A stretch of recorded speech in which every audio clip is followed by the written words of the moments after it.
Good evening, or good day, wherever you are in the world. It is evening over here, very dark already, so yay. How are you all doing on this wonderful Saturday? It is a bit out of order this week for me, because I was very busy yesterday. I had such a long to-do list, but alas, here we are. And also, hi Thomas, how you doing? Just had breakfast? That's the way it rolls sometimes. I mean, yeah, okay, it is 5 p.m. over here. Should be like noon for you, technically. Or a bit before noon. Don't know which time zone you are in. But yeah, we've got 11 a.m. Okay, so close-ish. Oh yeah, we got a couple of orcas here in the sky, which will be more apparent once everything has color, I guess. And this is going to be the print for this month's mail club. So yeah, I kinda did some speed sketching with this one earlier today because I honestly was at a loss on what to do for November this year. And then I just kind of started sketching orcas and decided, yes, we shall have some whales in the sky. And usually when I see these kinds of paintings that feature either fish or whales in the sky, they rarely have orcas, and I like them best. Here we see the Orcinus orca in its natural habitat. High above you so they can drop down on you. You know, swoop in like some bird of prey.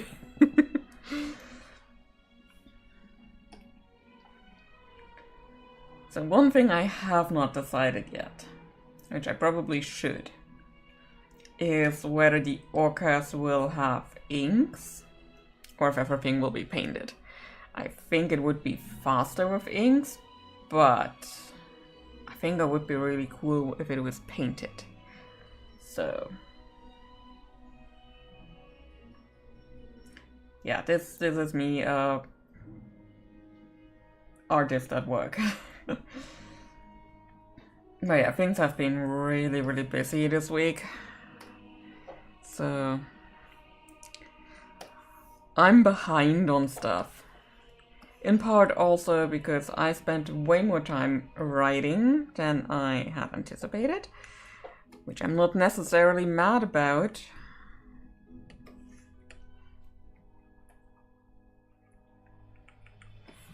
Okay, yeah, we need to go in a bit more. Yeah, I did so much writing. And I'm so damn close, like this close. There, this is me. And that's the finish line. And somewhere over here is where I started.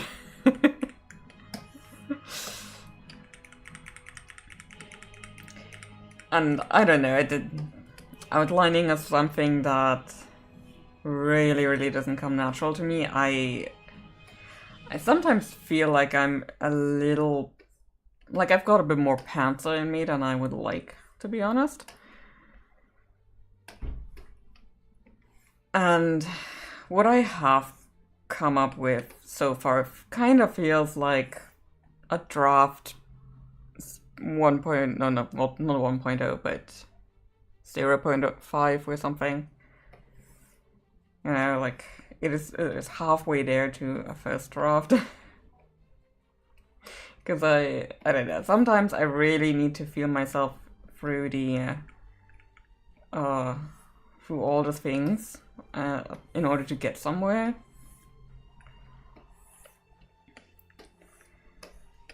But hey, at least that means a lot of heavy lifting in terms of making decisions is already done. So we take it how it works.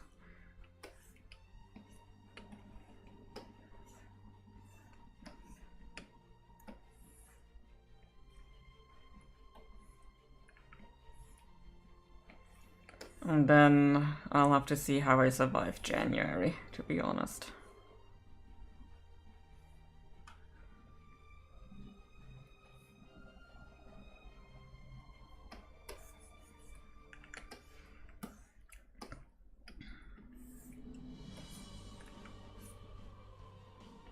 So, I don't know what it is, but the brush feels a bit weird today.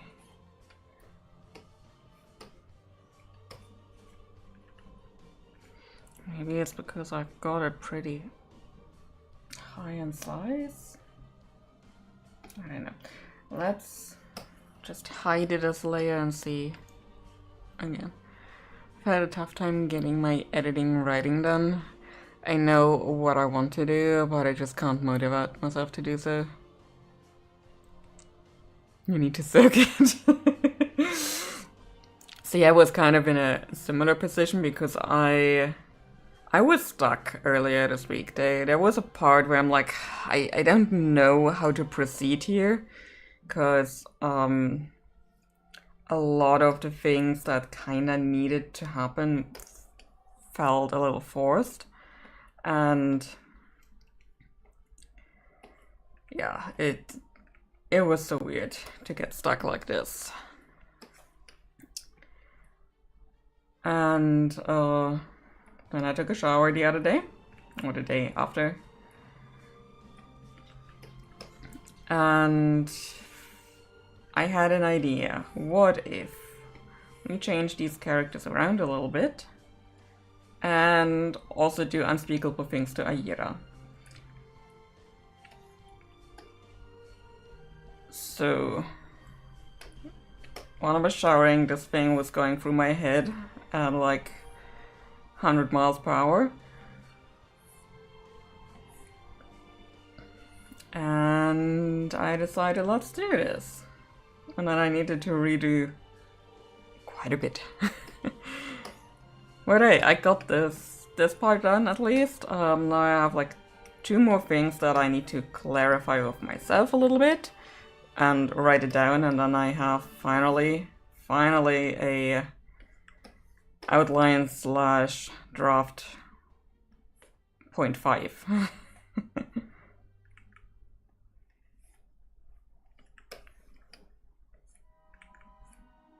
Oh well, maybe more like draft 0.3 or something.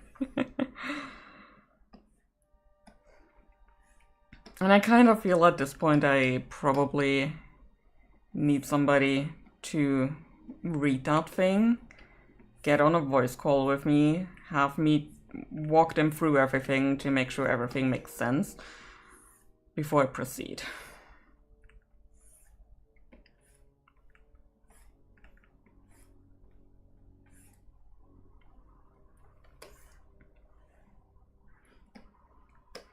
But yeah, finally getting there. It's been a struggle.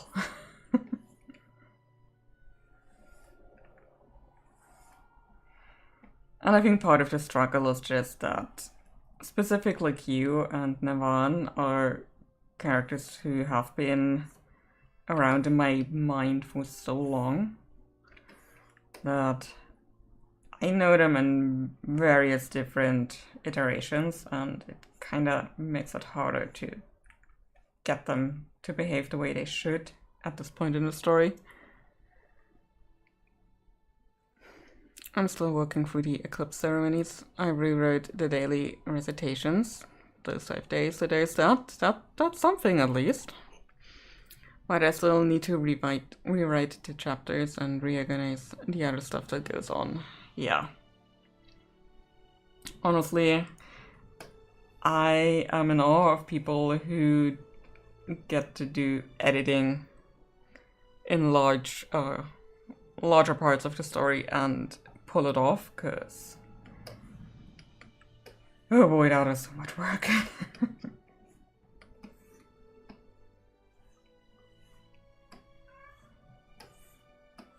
And I've only done this in like the smaller parts yet, so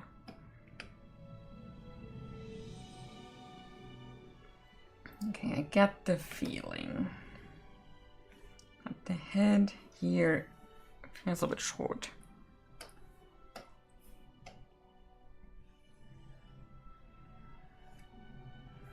Oh, and I think I forgot something. Oh. We need to record the time lapse. Oops.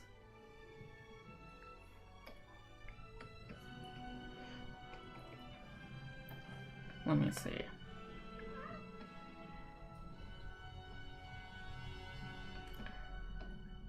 Okay, we're doing time-lapse recording in a very fun way now. By going through the history. I'm so glad I have so many steps enabled in the history, because... yeah.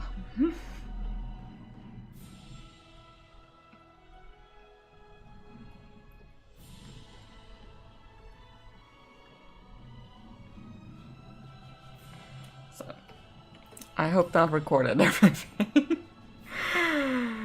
I mean, it's daunting and it's probably quite hard to motivate, yeah. I also had the thought on my walk this morning that I've written a bunch of songs for the story that characters sing. When I get around to doing an audiobook, I may need to have melodies. Oh. That sounds cool. Hey, maybe even commission some people to sing stuff, you know? Yeah, the time-lapse thing is a really, really cool thing in Club Studio. And the reason that wasn't enabled, because if I start with a new file in Club Studio, it is enabled by default. But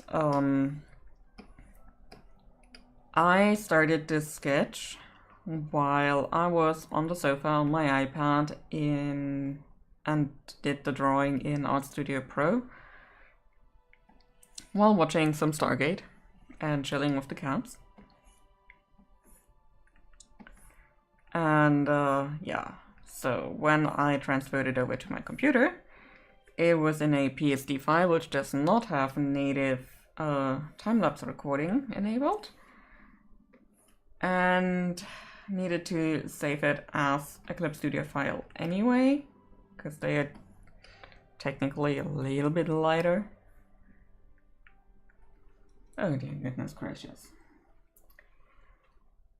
I drew on the wrong layer.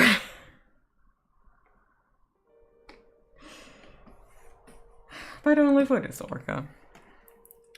Listen, I'm a professional. This is just what happens. Oh my goodness.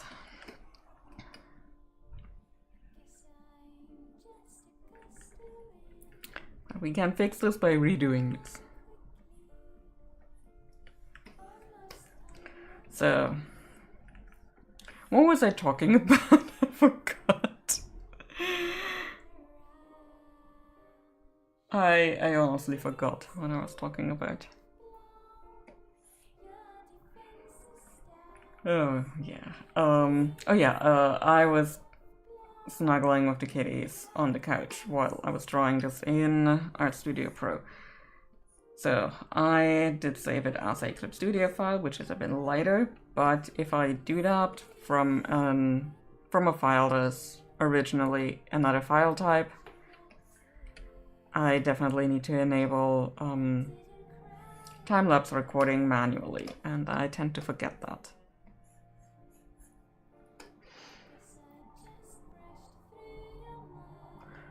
Didn't know they're the largest extant marine predator. Although, I guess it makes sense. Larger than even great white shark. Yeah, they hunt sharks too. Like, orcas sometimes even hunt other whales.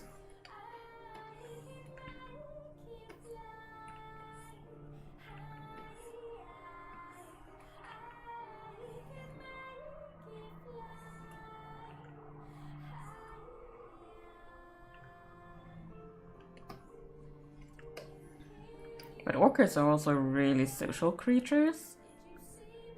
And I also really love how different pods of orcas have different techniques for hunting.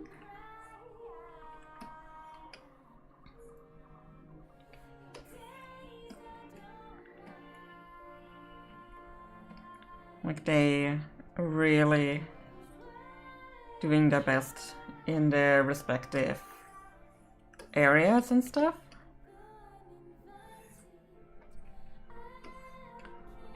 And it's really, really cool.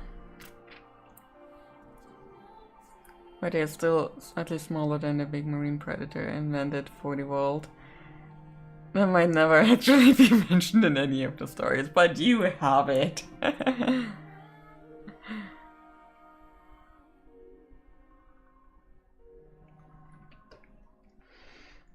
I need to get back to watching more nature documentaries about living animals. I've been watching a lot of extinct dogs lately.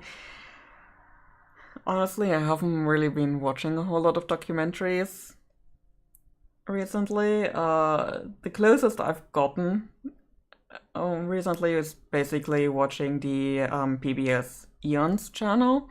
I should probably add a couple more. And I watched that on YouTube. I do not get that through TV signal or anything.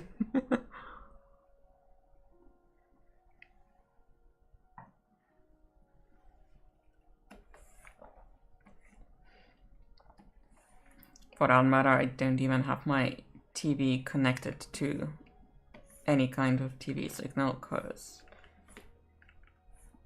I honestly don't even watch TV. I will have my streaming services up, and those have reduced in numbers quite a lot over the last couple of years. Right now I basically only have Amazon Prime because I order way too much for them. And I do like saving on shipping.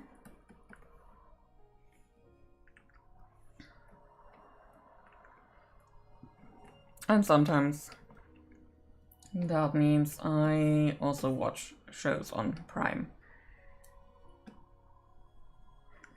So originally I had the other eye here, which looks very weird right now, but I think it might actually not show in this perspective.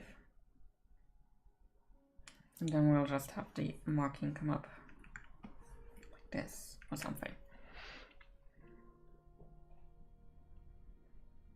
PBS Eons is great. It is amazing. I love them. Their presentation style is really good too.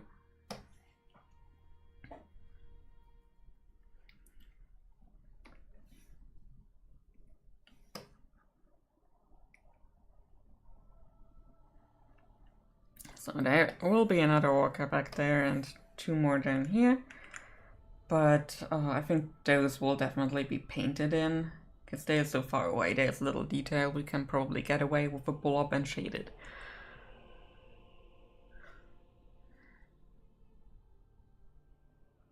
Yes, Lorax in manis. Because I also invent taxonomy for my beasts. 20 feet long, about 6 meters, okay. Big triangular head, stout snout, it rams of spray to discombobulate them, and then bitey bitey. Bitey bitey is fun. So, we got the inks. Then again, with inks it is so much faster because there's little I need to think about with inks. And yeah, I like the thinner inks we ended up with a lot better than whatever was going on before. So, let's get a sky going. How dramatic do we want the sky to be? That is the question. So let's set this one back.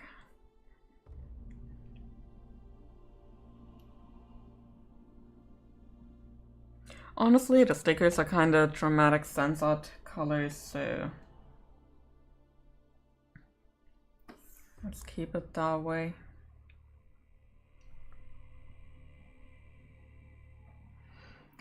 Let's flip this and try it in a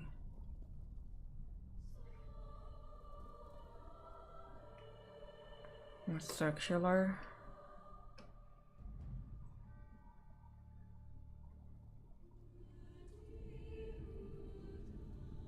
Yeah, I like this one. Things will probably change anyway once we get to the adjustment layers.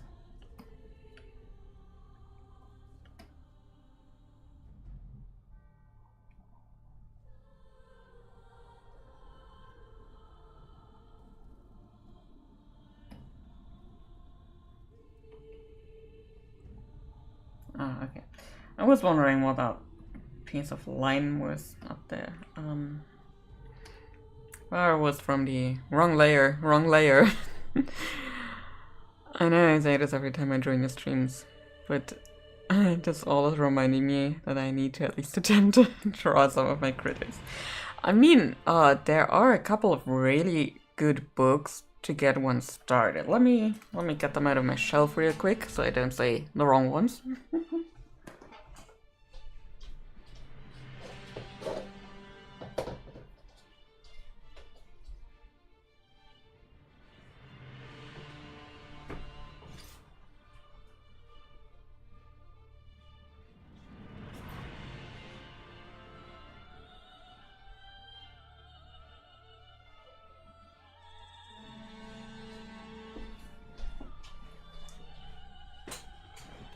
So, I'm back.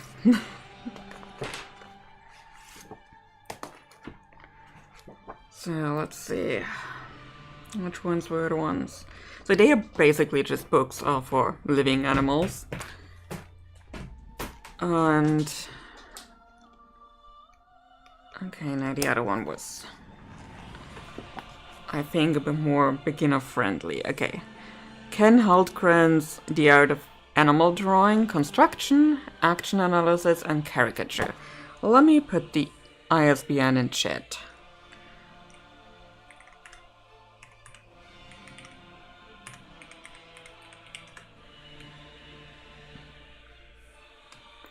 So, this one I think is really beginner friendly because it thinks more about the motion of everything and how the shapes look rather than focusing completely on anatomy at first. So, yeah, I like this one a little bit better because you can fudge a lot of anatomy in drawing. Understanding it helps, definitely. But the basic construction is, I think, more important than knowing every bone and muscle in a body.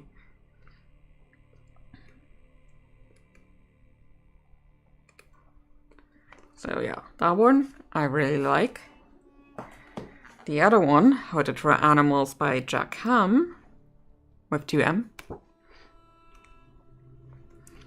focuses a bit more on anatomy and proportions, but it's also really good.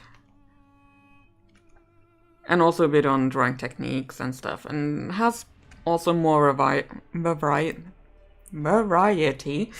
of animals in it.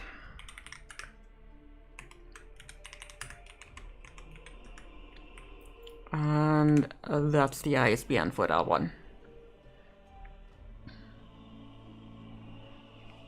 And those books are also really affordable. Like, I think they should be like $15 each. Or maybe even less. Again, I guess you could also get them used. So. And another one that I personally find really cool for learning a new type of animal is An Atlas of Animal Anatomy for Artists by W. Ellenberger. And this one has, let me look. Where's the index? Ah, here. The horse, the dog, the lion, the cow and bull, the stag, roe, goat, and that's it. But it has more of a scientific approach, like goes really deep into the anatomical stuff. And that is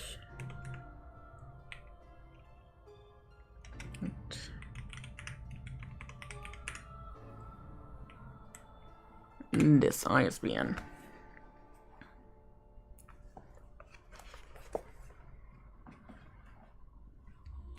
So those three, I would say, are pretty good for basics, for getting started with drawing stuff.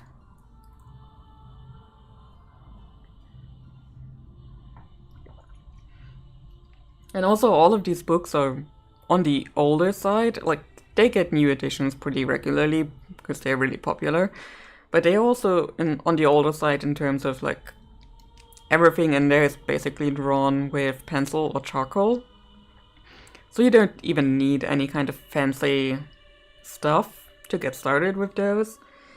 Because all the other art books I have tend to be a bit more, well, not exactly technique heavy, but they're shown often in digital format. And getting into digital art is a bit of an investment in most times, because you need at least a computer that can run the programs.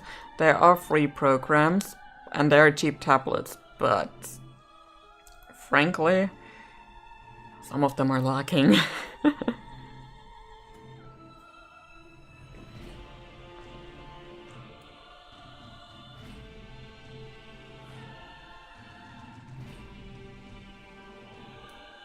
Yeah, the cheap stuff is, yeah, like,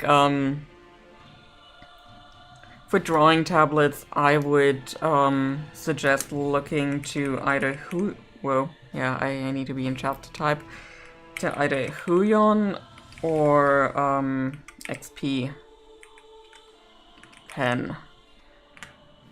They have pretty good quality, but don't break the bank. Especially with the starter tablets. I was gonna try tablet drawing. I think I'd need one of those that have a screen in a tablet, so I can see what I'm drawing. Yeah, I started with one of those that you have on your table, and then you look at the screen, and it basically functions as a mouse cursor, so to speak. And they do work.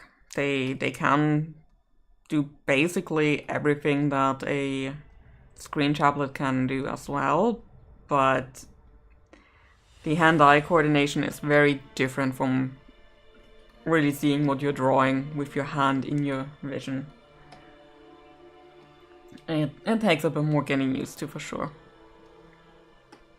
And some people manage to get used to it really quickly, and others don't. I personally was really glad when I switched to my Wacom Cintiq.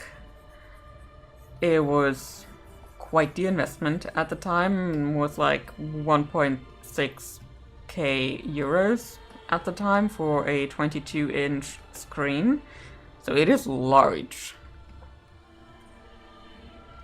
But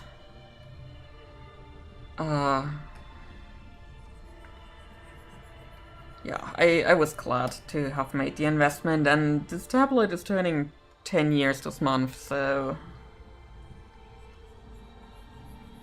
I think it's fine. There are a lot of other tech things that would not last half the time, so that was a good investment on my part at the time. But really right now I have a decent sketch pad and a set of mechanical pencils with a graphite pens, so for art, yeah. It's not a fancy set, but better than a school pencil, yeah. And I mean, even school pencils, if you have like a 2H, an HB, and maybe a 2 or 3B one, with those three you can do a lot already.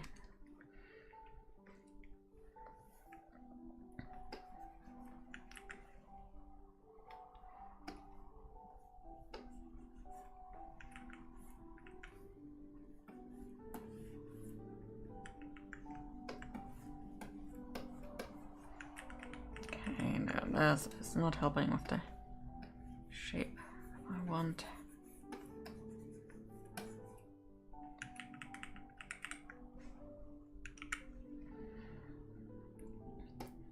Otherwise, what you could also do if you really want something on a screen, most iPads can support Procreate pretty well, and for sketching, Procreate isn't bad. If you're coming from a more I have literally every kind of tool I ever wanted in this program approach with Procreate, you will be sorely disappointed, but if you know none of the convenience, you are not missing it.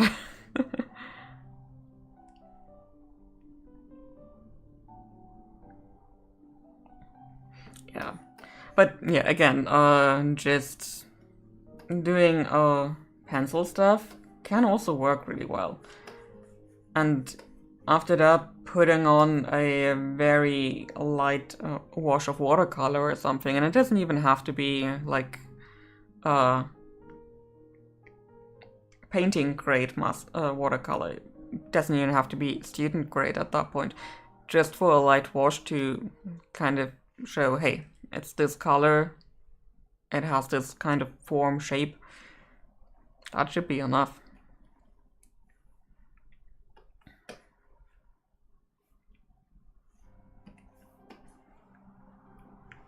Okay, and then this.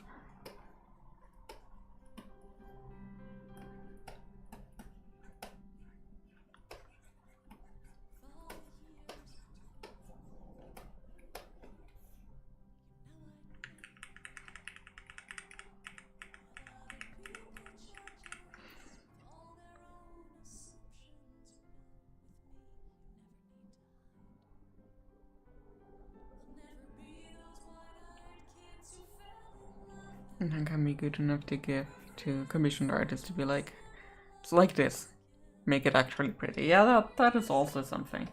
So yeah, those 3 books, again, they are really good with those kinds of basics, getting them in, and they also don't break the bank, because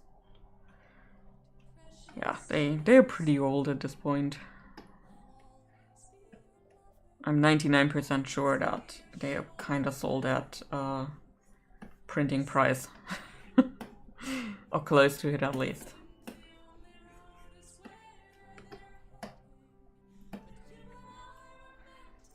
No, my monster lizard like.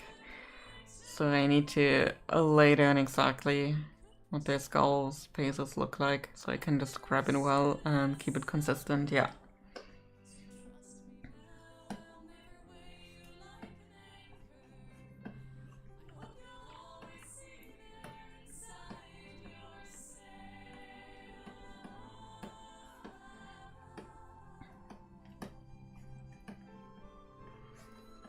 Honestly, there are days that I wish I was better at like creature design and stuff. I'm pretty decent with things that I can get references for and study and get them into poses that sort of make sense and draw them from a lot of angles, but I'm not that good with creature design and coming up with new things.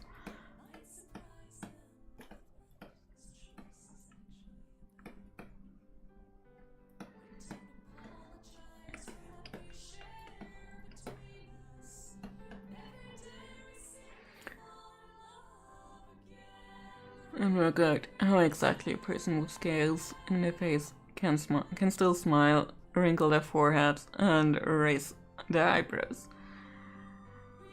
Huh. I mean, raising eyebrows would still kind of work. They just have a brow ridge that is a bit more muscled than the average lizards, so that part is pretty easy. And I guess if their skin and scales aren't as tight as, say, a crocodilian's, then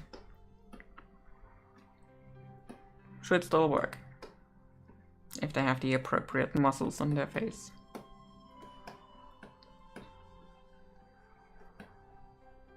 And I mean, I guess it also depends on whether they're like flat-faced, the way humans are, or if they're more having a more elongated face, which is more common for reptiles on this planet.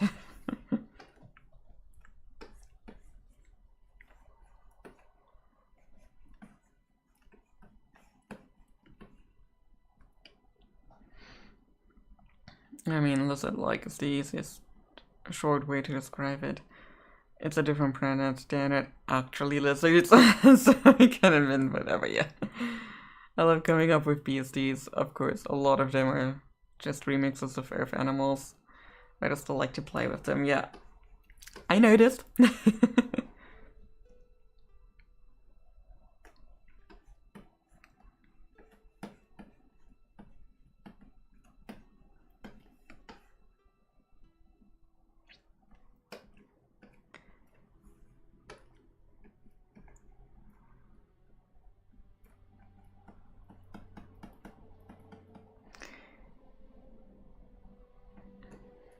Oh no, it's fine. Do talk about them. Sometimes people need to nerd out. And sometimes it's just about the stuff that they came up with themselves. And that is also fine. Cause, what else are we gonna do? Succumb to any kind of fear-mongering from the news or something? Not here.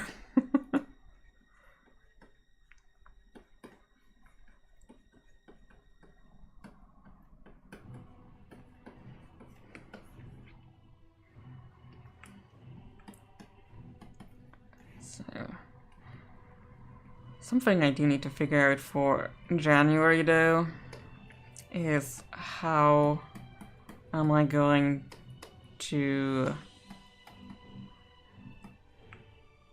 uphold my schedule?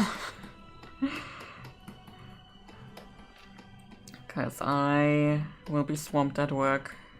I will have so much to do with all the stuff that is not at work. Not sure how I'm going to do all this YouTube stuff then. I already know that I think I will be scaling back a little bit. Or a whole lot actually. But the other question is,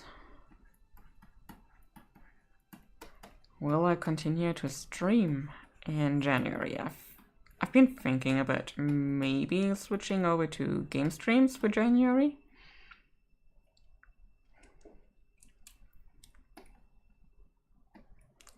They kinda need a little bit less brain power and less preparation.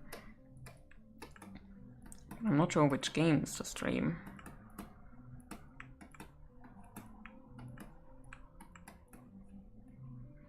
I mean, I've completely lost my mind with regards to what?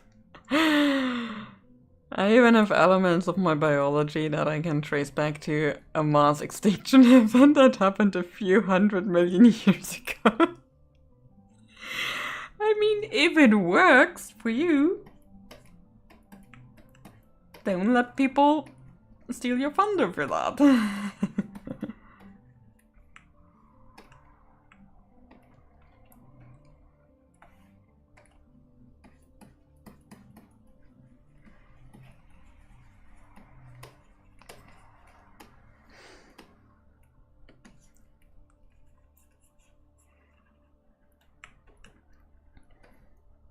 I'll join any stream of Armalite. I love watching you draw because it's fascinating to see the talent. Thank you. It's a lot of hard work and a little bit of talent in terms of, hey, I'm having fun with this, I want to learn this. Let me learn this. And I've come a long way with art. It did not used to look like that.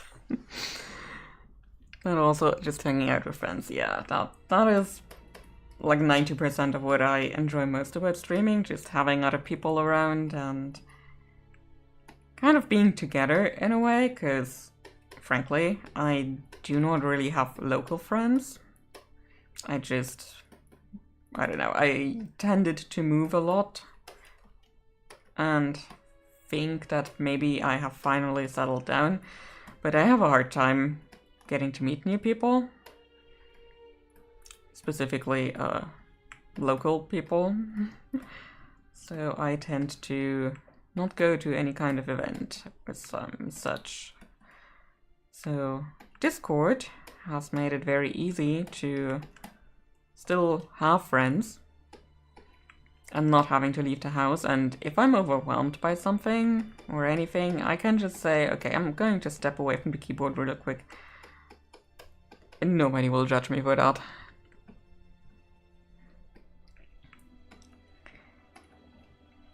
So yeah, streaming is kind of that thing where I'm like, okay, I'm hanging with other people right now. We are having fun together, and we can do the stuff we like.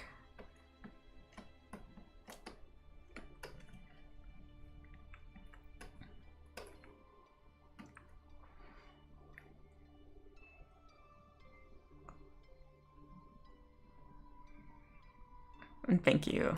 I really like how my art style has developed over the years. And I'm so much closer to what I wanted to really look like in the end. And I mean, the gap right now is more of an issue of, hey, you need to do it more, figure this thing just out a little bit better. And I'll get there. That's just not something you can do overnight. But if you keep at it, it will emerge. Yeah, I mean, I consider some of my coworkers friends in the sense that I'm okay hanging out with them after work sometimes. Yeah, kinda like that, but it's not a close friendship or anything. It's just like, okay, yeah, we are hanging because we happen to be in the same place a lot of the time. And we don't really have real local friends, so I didn't go see them on a weekend or whatever, yeah. There's a couple handfuls of people off CC that I enjoy interacting with and would consider friends. Yeah, I also have a couple of other servers that I'm part of where I'm like, yeah, I consider you friends, you get a Christmas card. Speaking of, I need to get on the Christmas cards. Let me just write that down. Because it is already November. Just putting that out there.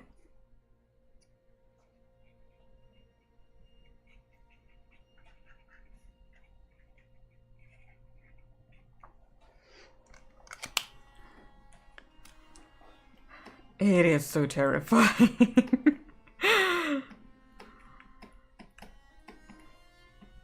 So I don't really know what I'm going to do for Christmas cards this year, but I have it written down so I don't forget it.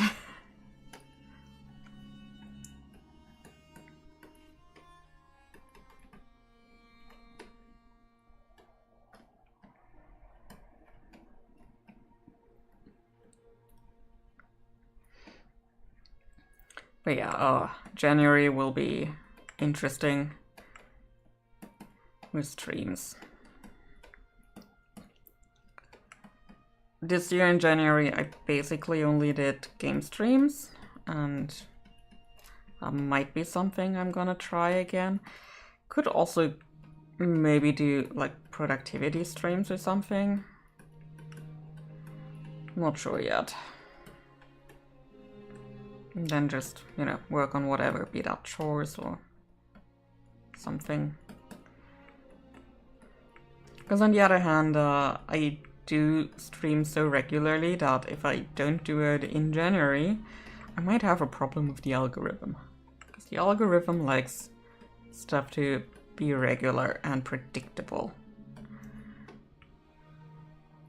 The algorithm does not take into account that lives are everything but that. I'm moving in January. I need to get more packing done. Oh boy, yeah. Moving is no small business. And not fun either. Like, I like the decorating phase once you're kinda settled in a new place, but everything before that, nah. At least I don't have to worry about Christmas, because I don't even have any family around here. I'll be sitting by myself, making some good food, probably watching some TV, maybe writing. That sounds like the perfect kind of Christmas. In some ways, I'm really, really looking forward to not having to drive around during Christmas. But on the other hand, that would likely mean either we are having a new pandemic. Frankly, that first Christmas with COVID was the best Christmas ever because I got to stay home. But yeah.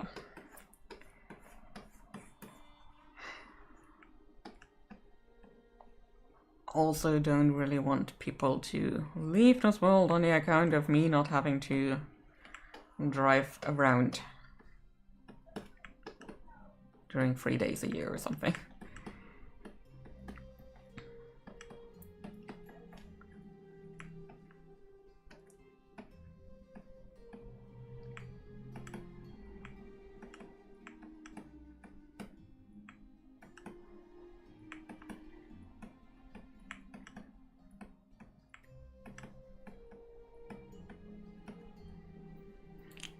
Yeah, getting settled is fine, but getting everything packed.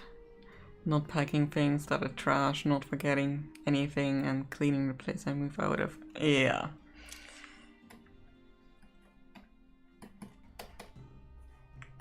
Moving is not fun. And like I feel I only really settled into some parts of this apartment this year too, and I've lived here for almost 3 years now.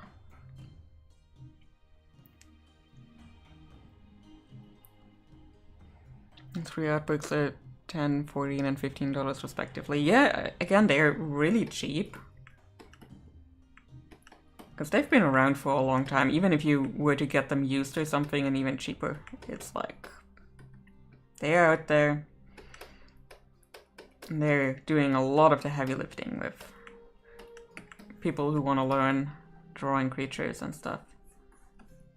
Or in this case, existing animals, but a lot of it you can transplant onto other animals. Like for me personally, the way a horse moves really only clicked when an artist brought out a course on big cats. Because before that, I hadn't really gotten to that point of how do the hind legs really move. Because for humans, our thighs are a bit longer than they are for animals. Or most animals, at least. In comparison to the rest of the body. And when I had that demo of animating a big cat, I finally understood that, and that translated to horses in the most basic sense. Of course, horses have a different kind of cadence. They carry their spine a lot different because it is much stiffer than any cat's back is, but that is the power of comparative anatomy. We are all built very similar at the end of the day.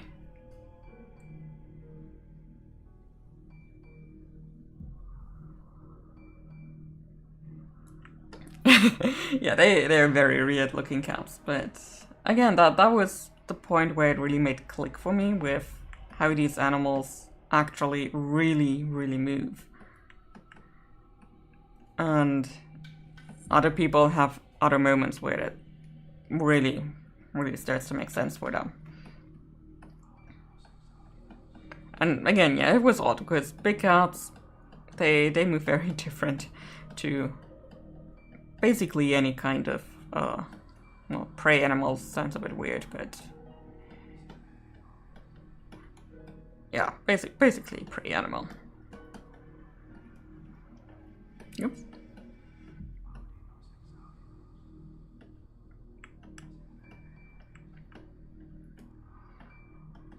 Okay, and I'm kind of feeling I'm spending a bit too much time on these clouds.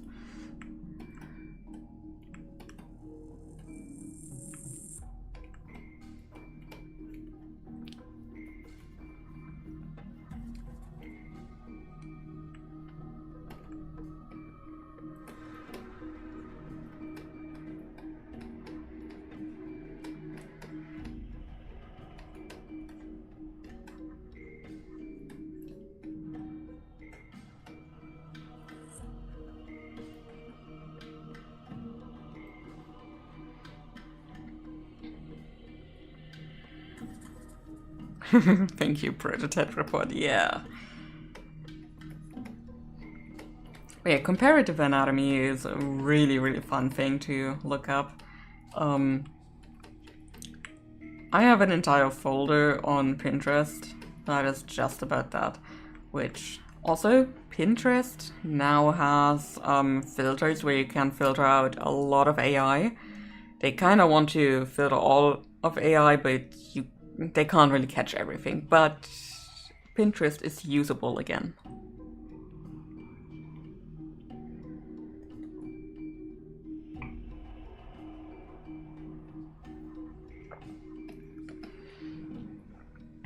In my world, I wanted a species of intelligent bird that have material culture, so I needed them to have hands. So that meant I had to go back in the evolution and basically give all birds hands, because otherwise it doesn't even make sense. So birds in my world are not true birds in the Earth sense.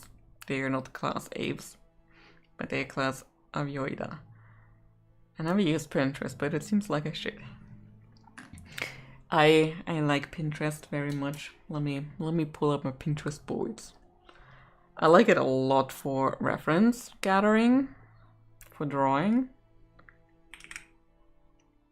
Pinterest. And again, they have done a lot in terms of not having AI as prominent anymore. Let's just go in here. And just there are over 2,500 pins in the animal folder alone. There are a lot of them. And most of these were pinned long before AI really started taking off, so I'm pretty sure I'm looking at photos here. Nothing weirdly generated. And yet then you get to stuff like this with the comparative anatomy. Oh. This one, frankly, is my favorite one. Horses are basically always showing us the middle finger.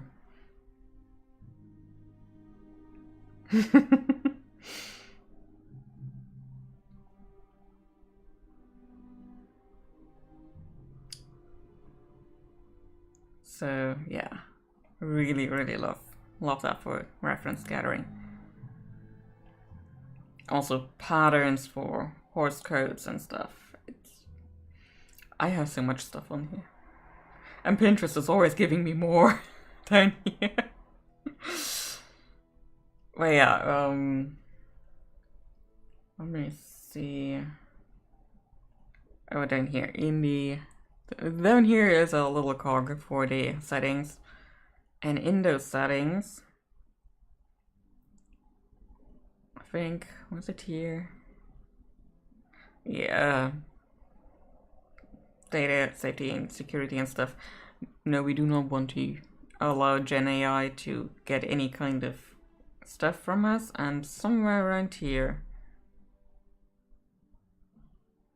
Oh yeah, with the stuff that they basically throw at you. You can basically say, no, I do not want any Gen AI in any of these categories. Thank you. And so many people have already gone and done that, because we hate AI in this household. I mean, it's fascinating, but like, take giraffes, long as necks, but the same number of neck vertebrae as humans. Yeah, they're just a lot taller.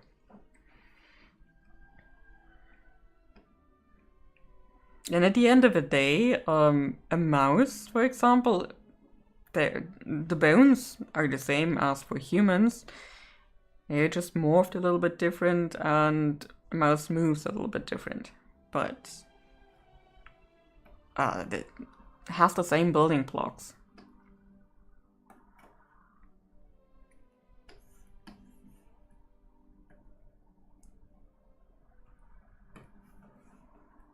Okay, no, that is not a cool texture.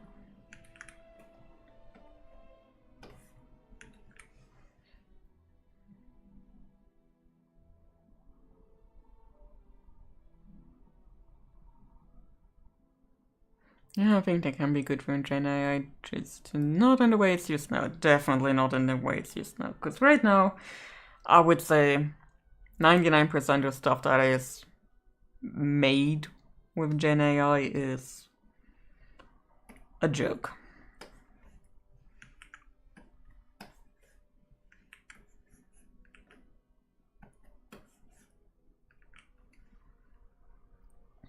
A cruel joke on people whose work was used to train on that. But yeah. And with AI itself, like, I think it can work. I still have this one. That's why it does not work the way I wanted to. Huh. With AI generally, it can have uses. The problem is just, it's not used for those.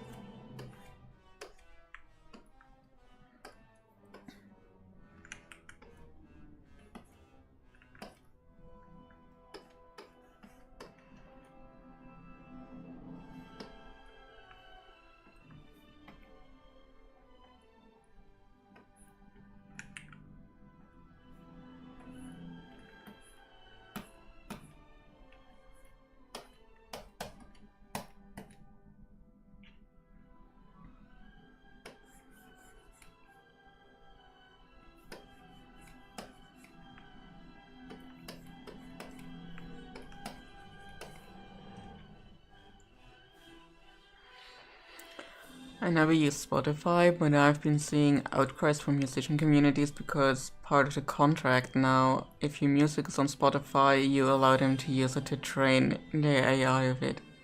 Shit. And I mean, now that is amidst the other things that Spotify is allegedly doing.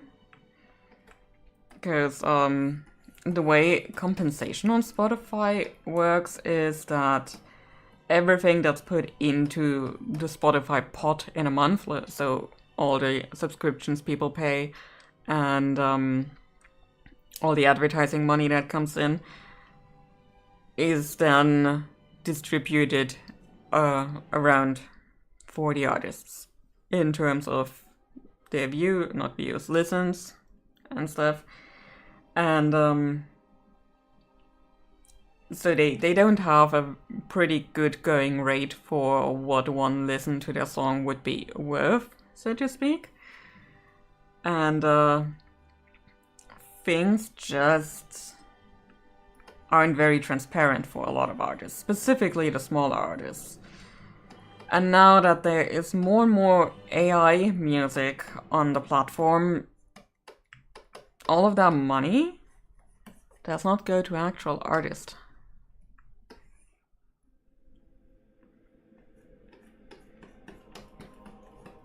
So, and allegedly, Spotify,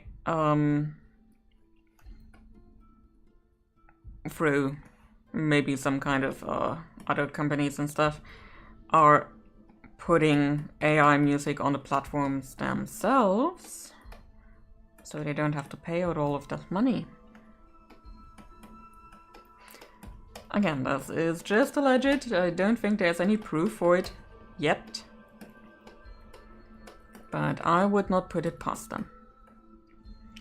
And I'm so glad I deleted my Spotify account many months ago.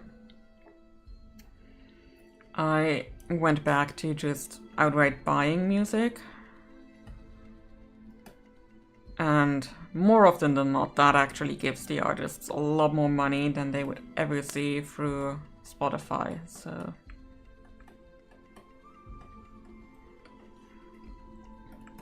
Because I think if I listen to a song like 1,000 times through Spotify, they might get as much money as me actually buying it somewhere. And frankly, I'm not going to listen to a song that often on Spotify. SoundCloud did the same. I had one track on there and took it off. No thanks. I don't have any delusions that my music is likely to be stolen, but yeah. I buy music on vinyl, sometimes CDs, sometimes cassettes. And if neither of those are available, I buy downloads of Bandcamp. Yeah, I tend to buy through either iTunes, because from what I hear, that still is the better pay rate for artists. I might be wrong. Or if they do have a profile on Bandcamp, I tend to buy it there as well. Sometimes I wait for Bandcamp Fridays or something, where the artists actually get 100% of the money. That depends a little bit on how quickly I want to get my hands on it.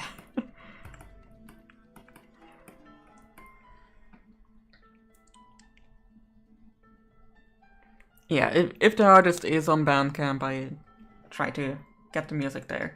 If it isn't, I tend to go through iTunes. But even then, they would still get more money out of that than me listening to their song on Spotify, even if I did that on repeat. So... And hey, even if I have only MP3s or something, I still have more than people who basically only listen through Spotify to music, because the moment Spotify goes bankrupt, which frankly is not unlikely at some point, because we are living in capitalism. This is not a service they do through the goodness of their hearts. If they did, they would pay the artists better.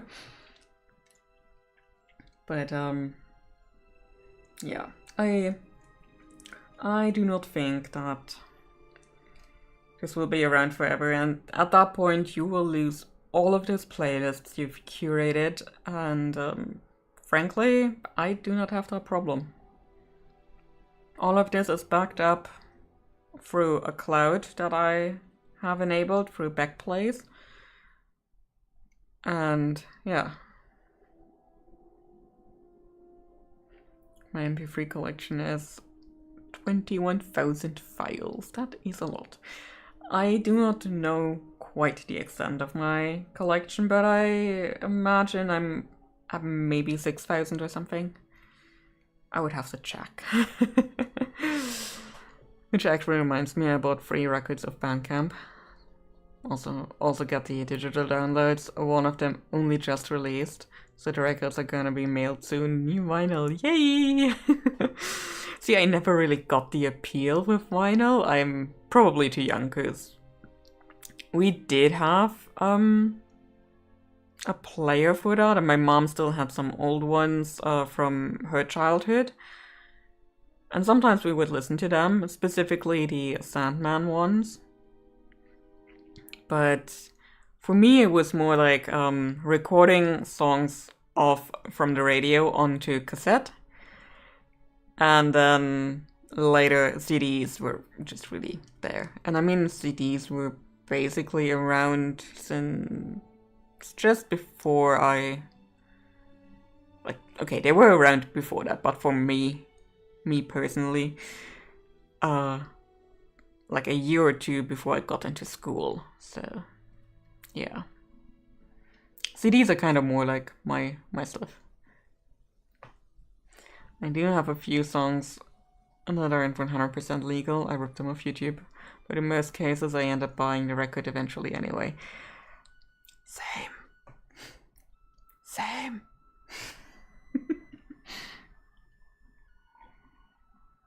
And in some cases, it is also just that, hey, this particular person kind of made a song, but they never sold it anywhere or had a MP3 to download anywhere, but I still wanted it.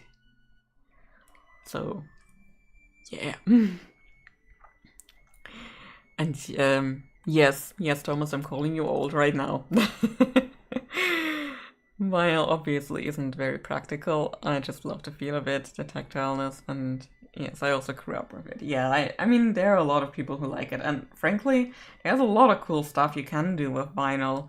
One band I follow had basically a hollow vinyl that was filled with liquid. So while it was spinning on a player, You could kind of see the liquid mixing and stuff. That was pretty cool. You can't really do that with CD.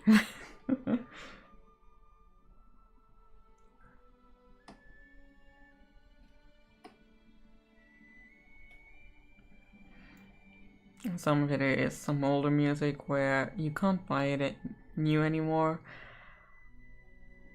I could find a used CD on vinyl, but it's rare, so hundreds of dollars. Yeah, yeah. Money that won't go to the artist anyway, yeah. So in that case, I'm also like, do whatever.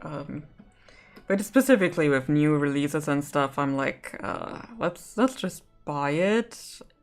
And if it's something that I noticed during the pre-order phase, I'm like, okay, let me pre-order this. Let me show that, hey, I want this. Because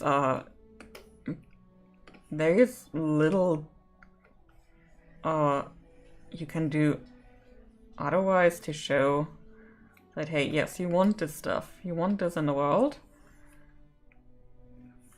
And artists need to be paid in order to continue creating. Especially at those volumes, like a lot of people will do it because they have a lot of fun with it, and that is absolutely amazing, and I appreciate that, but the vast majority of people also need to live off something. Or so I hear.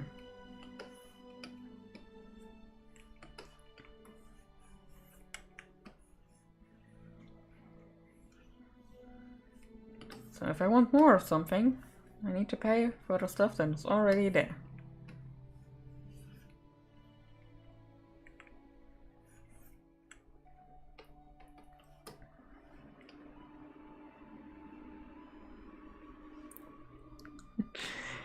It does annoy me with new releases if a vinyl doesn't come with a download code. Really, if I want the MP3s, I have to buy it twice. That's the thing I like about Bandcamp, you get both. Yeah, that's pretty cool.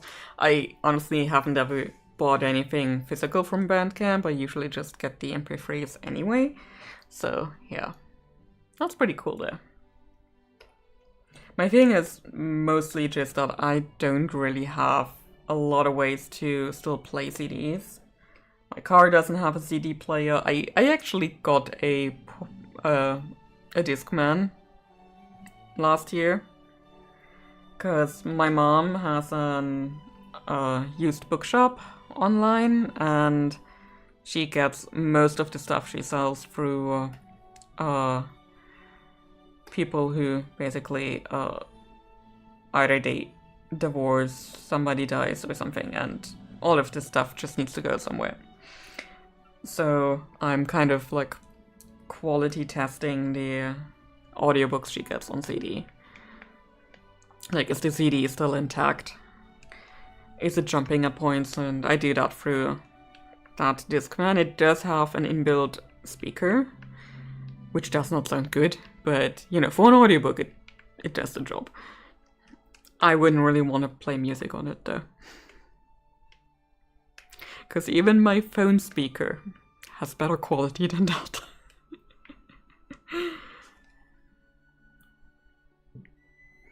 And phone speakers are not known for being good quality.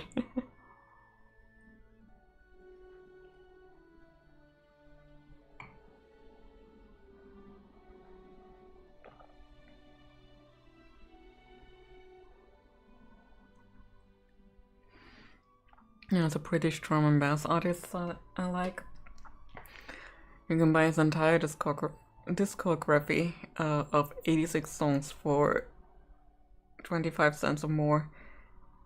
He clearly just wanted to share. I bought it a while back and paid $5, not dollars, pounds, just to be nicer. I don't have a real CD player. I have my Blu-ray player. Yeah, I do have that one too. But then I'd have to listen to music through my TV. Yeah, the TV would always need to be going. And while my TV has pretty good audio, and I like it for that, it frankly, is just a lot of power just to listen to music. So yeah, for me personally, the MP3s usually are enough. I am also not that much of an audiophile where I'm like, I need a lossless format or anything. It's just not my thing in that sense. So I'm good with an MP3.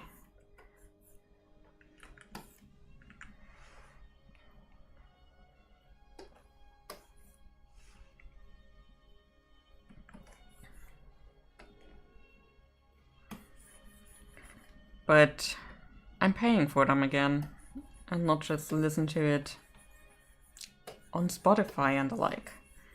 And I mean, there was another outcry with Spotify recently because they allowed recruitment advertisement for ICE to play on their platform, and people were not happy. And I could just say, yeah, they aren't really treating the artists well, and they want that. Let's just say no. Oh yeah, my hearing is not nearly good enough to appreciate lossless anyway, yeah. And like, I do have relatively good Bluetooth headphones. Like, they're in-ear, but still pretty good. Not Raycon, never Raycon. Because anybody who advertises too much on YouTube, I am... Hi? Yeah? Why are you hissing at each other? Yeah, okay. Yeah. Yeah, anybody who advertises too much on YouTube, I'm skeptical of. And that includes Raycon.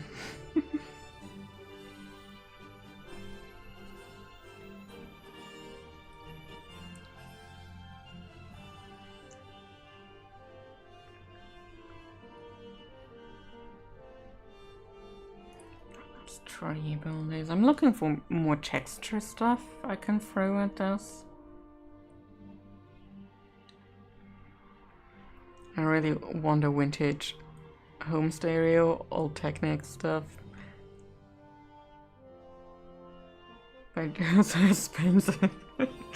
Yeah.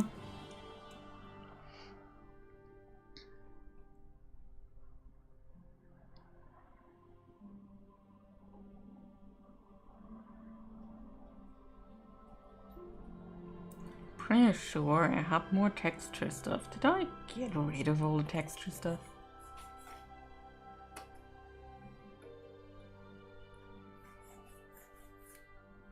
What kind of texture are you having? Okay. I need to unlock the flavor. Huh.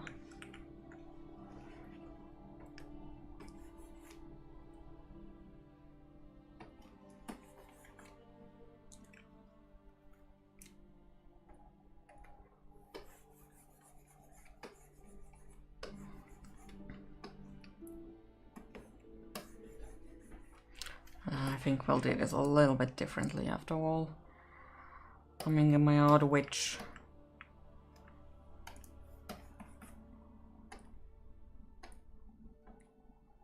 Let's do this with some pen pressure.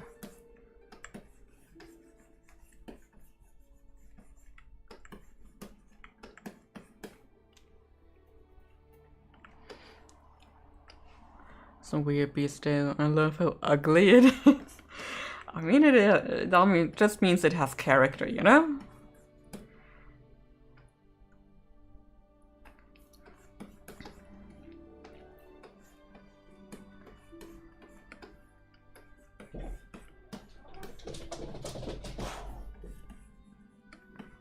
Okay, the kitties are stampeding and hissing at each other sometimes. I'm not sure how much the microphone is picking up, but I guess it is playtime. Oh, you can hear it, okay.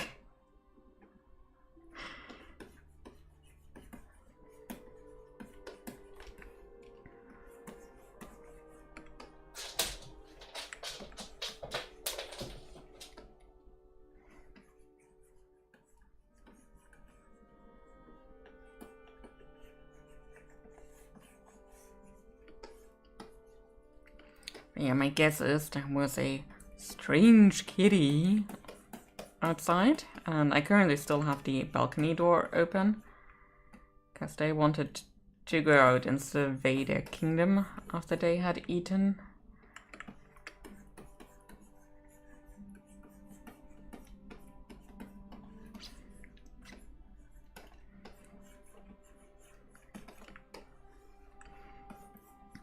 And yeah, sometimes we also have other cats in the vicinity.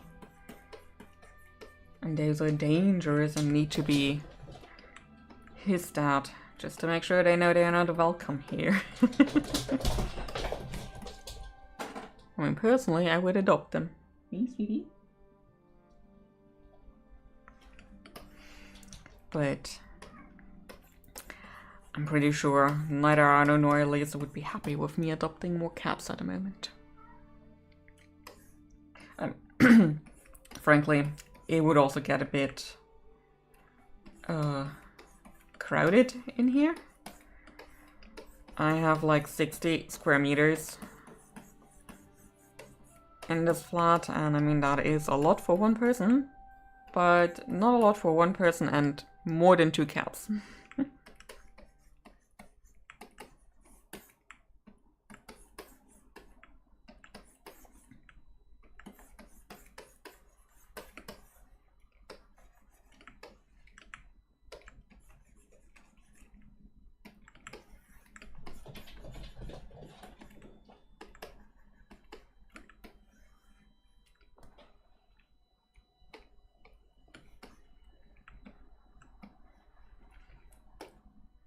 Let's get a bit more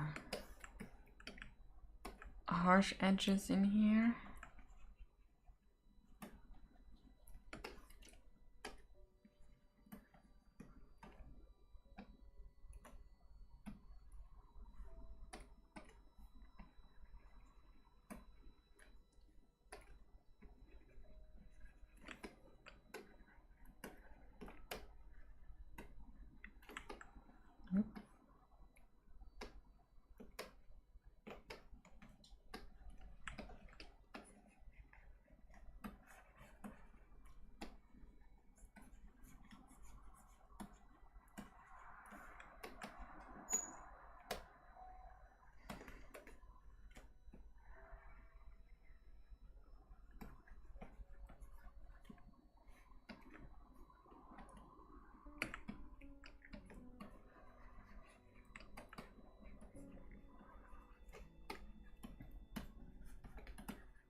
I also need to figure out what to do with my cats. I don't want to keep them because they hate me, but I also don't want to just kill them because that's not fair, yeah. They're not gonna be easy to adopt away because they are not sociable at all. And shelters here are iffy about taking in pets. Ooh.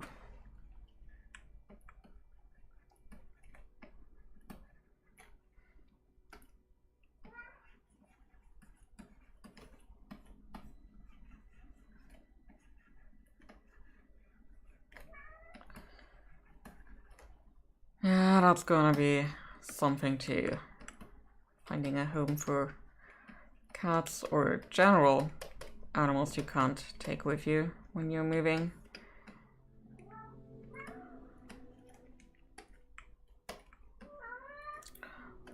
You sweetie? Yeah? Is the world big and mean? Oh, so mean. Okay.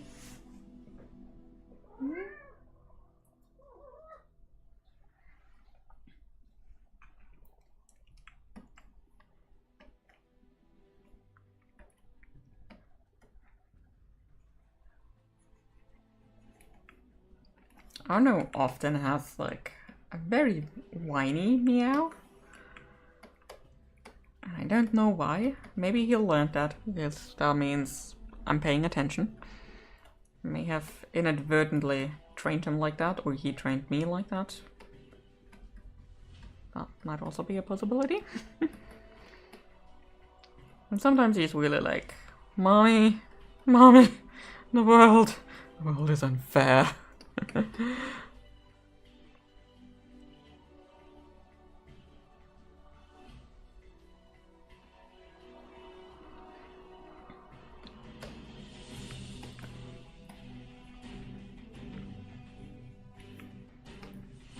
I mean, they can try. I mean, I know a lot of people who say that indoor cats make bad barn cats.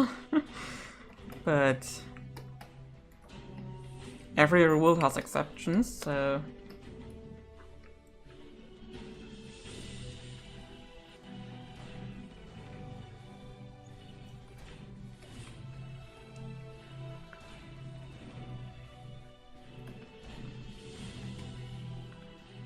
And animals are smart, generally speaking.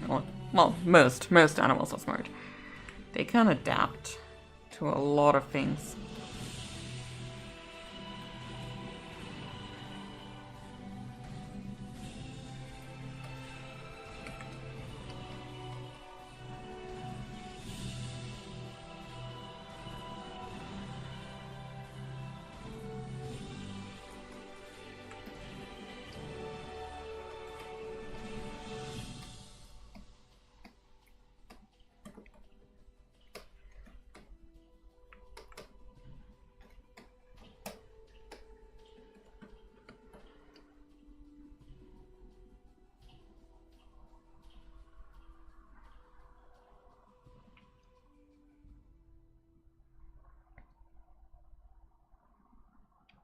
Yeah, I mean, he said they do also get fed and they have a barn they can go inside. It's such a shame too, because one of them, Gray, is such a beautiful boy. Just really supermodel, but I can't approach him. He always runs away.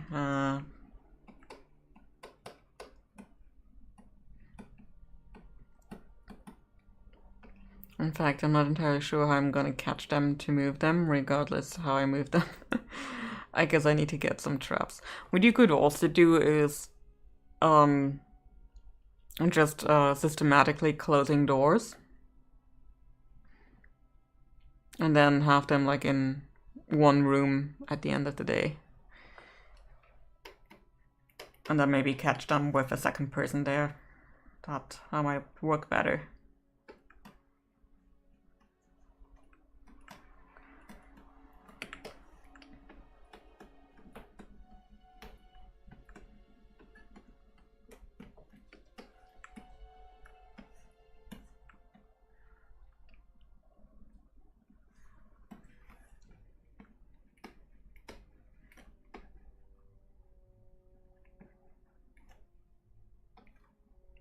Oh, right. This is the one I wanted.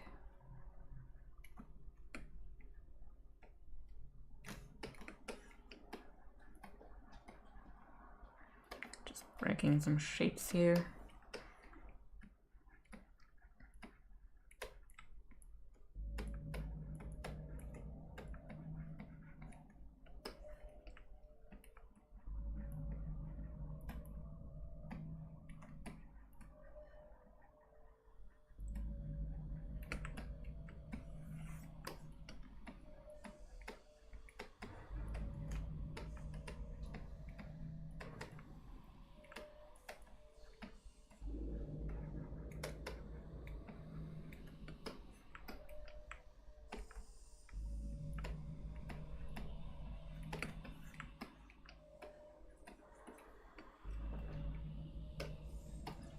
Time to make these islands float.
But really in this state, there are a lot of raccoons and foxes, so people have raccoon traps lying around, and one of those would work on the cats, yeah. Generally, live capture traps are pretty universal for a lot of different animals.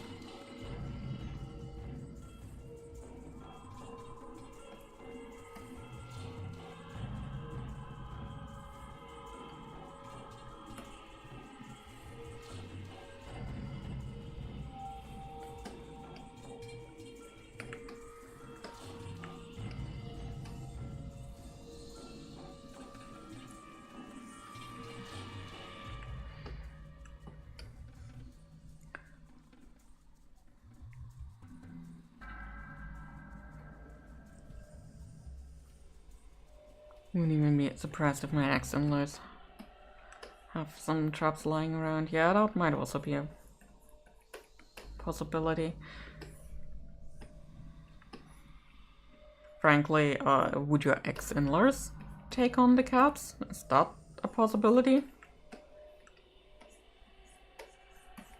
Are they cat people? I mean, if they do have other animals already, it might not be the best option, but yeah. Oh yeah, yes, my kid. And the first Assassin's Creed game. Imagine how far that franchise has come. And sadly, my ex-father-in-law is very allergic to cats. Oh, okay, good. In that case, definitely not an option.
He was famous. He used to make music on the Commodore Amiga, and I met him at a demo scene gathering ages ago. I was like 17 or something. Okay, so definitely last millennium.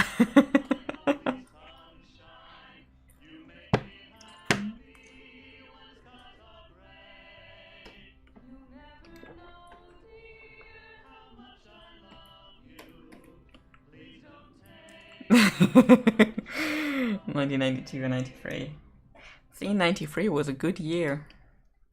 I started gracing this planet with my presence.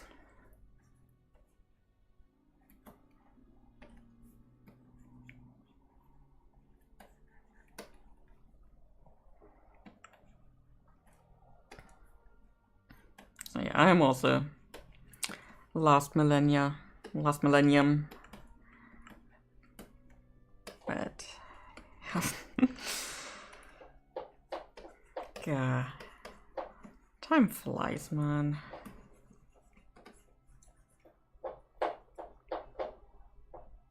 Google tells me it was 92, so I was 16. Okay.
Oh yeah, no, I can imagine. I'm usually somebody with very dry skin as well. Probably in part for me just not taking in enough liquids every day. Oh yeah, with scabs too. Jesus. That sidewalk, you know, is in for some revenge.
Decisions. Do I want another cup of coffee? I might, I think.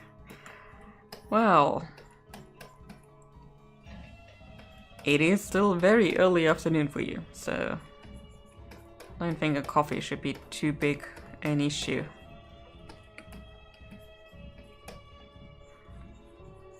For me, that would be a bad decision right now, because it's almost 7 p.m.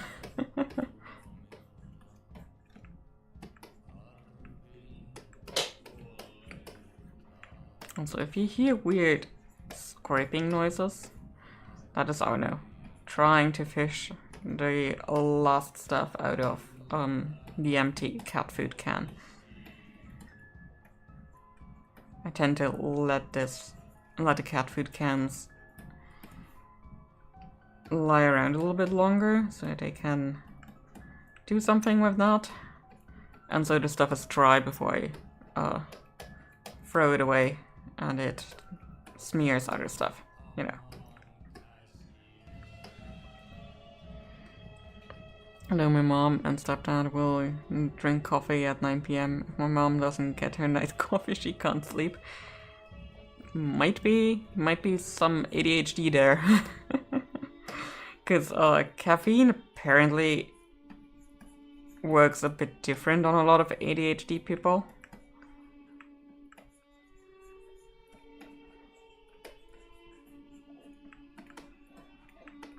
Or the effects of coffee work a bit different, because it still brings in the caffeine. But might be a thing.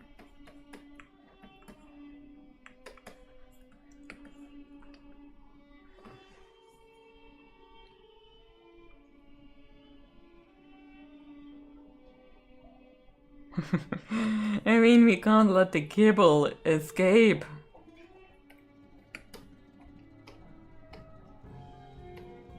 So now let's put some other stuff in here. Oh, hello Elise. How may I help you?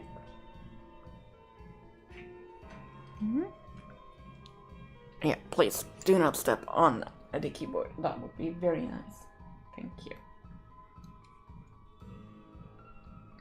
Yes, go sit on the books. And lick yourself, that's fine.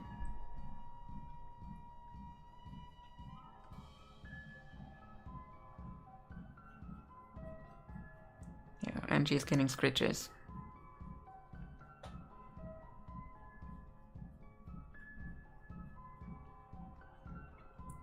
These cats, I tell you, they have really, really good lives. And that makes me happy. Okay, sweetie.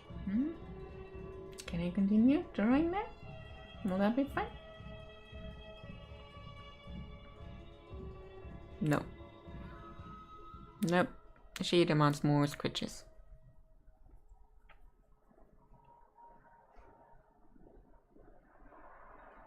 Okay, I think I'm free. Let's see for how long.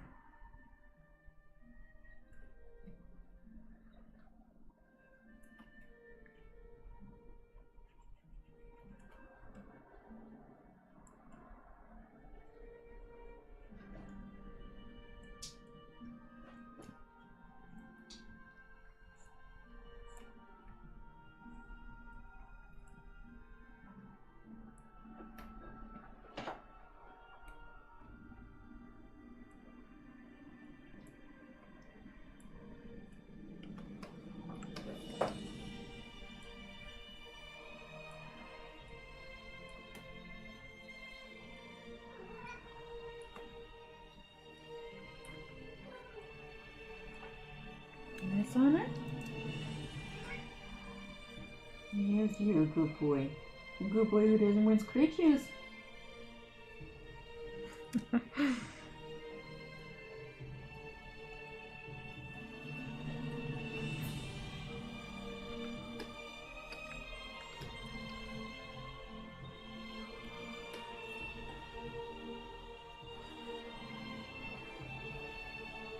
We must indeed.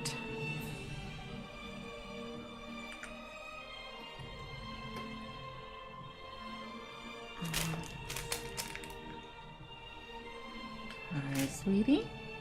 Arno joined us too on the desk. It's starting to get a bit crowded here. Okay. Okay, Arno's back on the ottoman.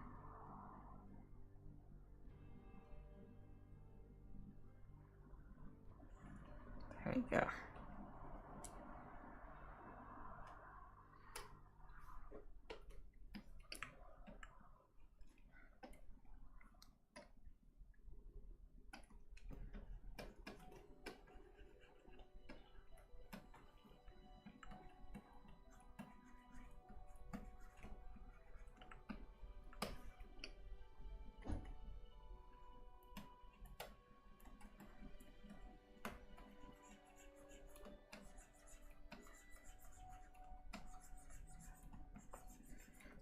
So just going a little bit over the edges so it blends together a little bit more.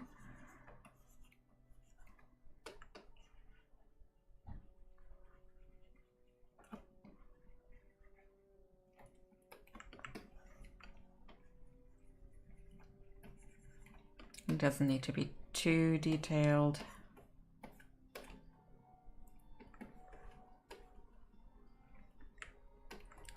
And now let's also take this color and no, over here. It's going to darken and just do a little bit of this.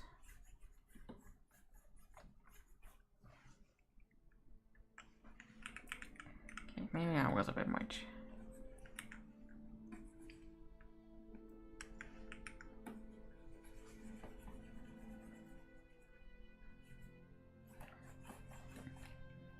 So with the darken mode, the only thing that will be painted is color that is lighter than the one I've chosen.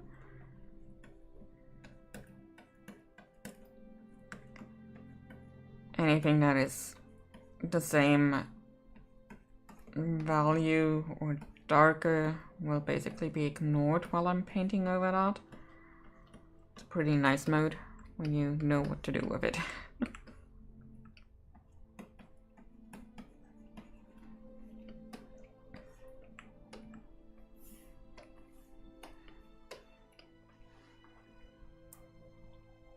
Ottoman is a Simpsons character. It is also a piece of furniture. And Anna loves the Ottoman.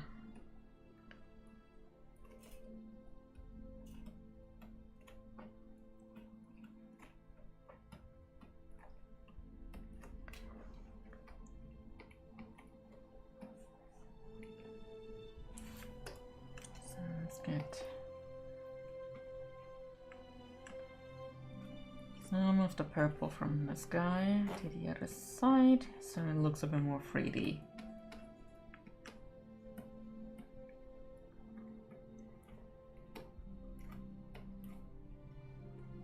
Again, this doesn't need to be too detailed. A lot of this will get a lot of heavy overlay, so there also used to be an empire, indeed. And then they crumbled.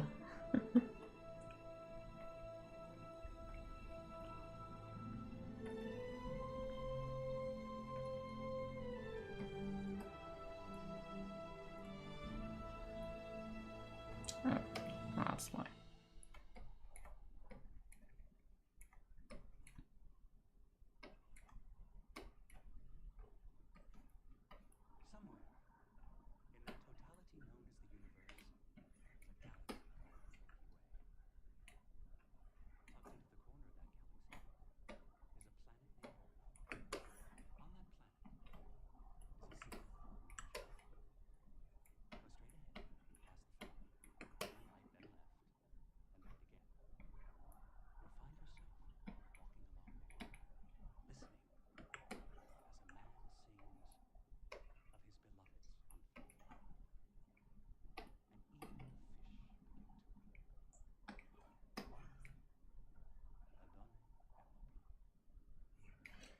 Alright, let's put all of these into one folder.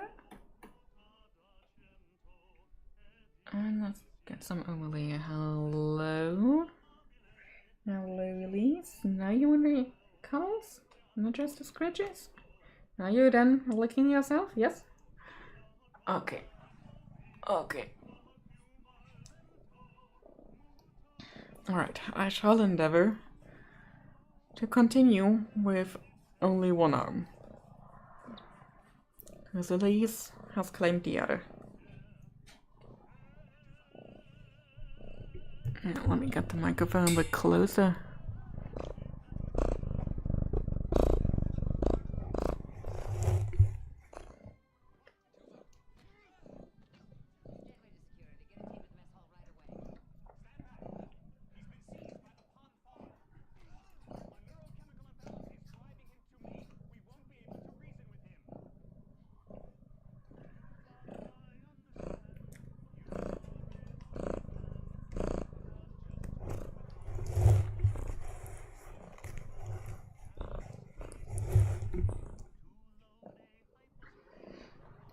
Yeah, arms are overrated, I think. Very overrated. Okay, let's get this color. Got a very, very soft brush.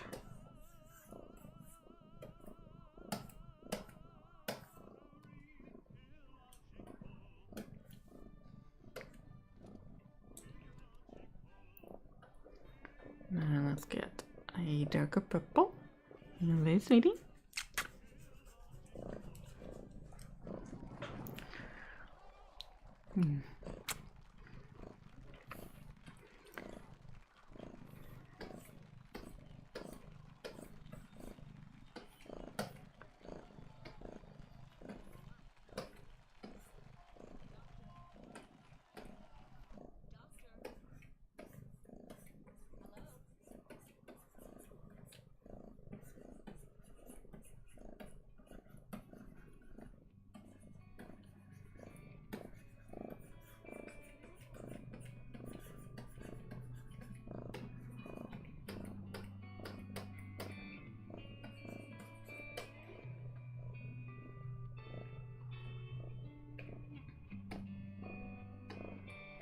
Also put a multiply layer there, so we can play a bit more with those values.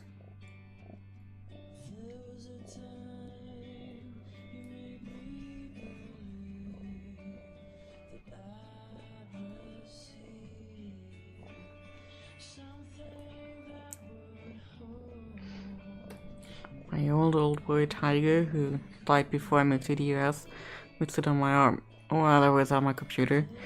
If I was gaming, chatting, making music, he'd just be on my arm, his face under my chin. Aww.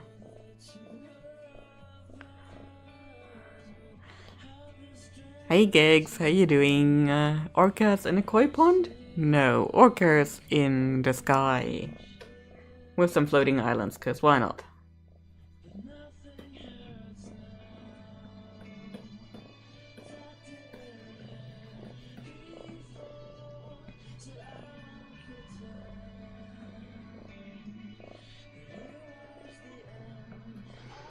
Okay, might need a bit more of a peach color.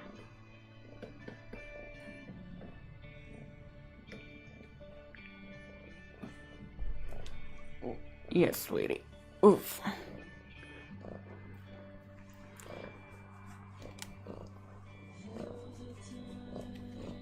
Okay, Elise needs more attention, more scritches. Sweetie.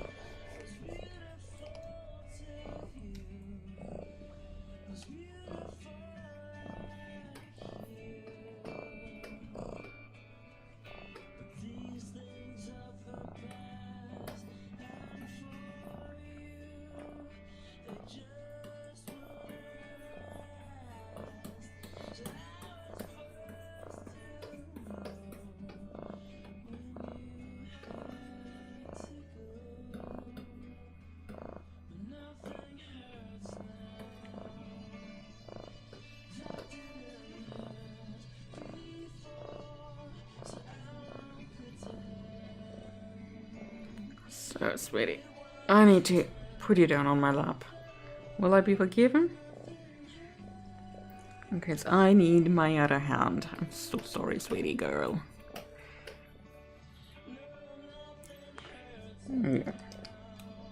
Yeah, you were the cutest kitty. The cutest kitty.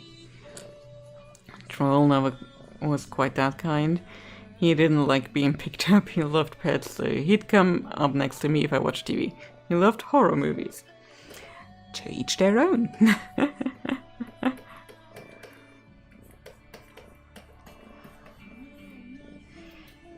Alright.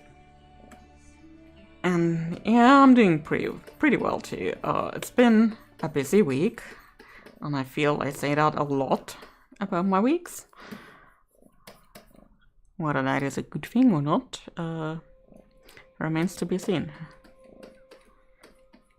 So let's just put everything a little bit more bluish on the back side here. So yeah, I was so busy I didn't really have time to stream yesterday, which would be my normal stream day. So I had to move it to today, and I think it worked out quite well. Got a lot of stuff done yesterday, and also got a lot of stuff done today.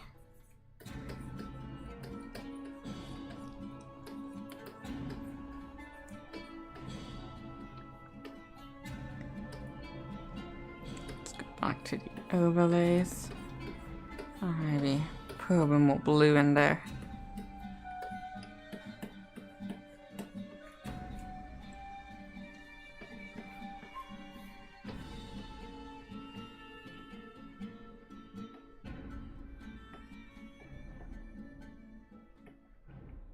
What I'll probably do is take one of those pretty mid-tone purples that I've got here. Yeah, you're a good girl. She has accepted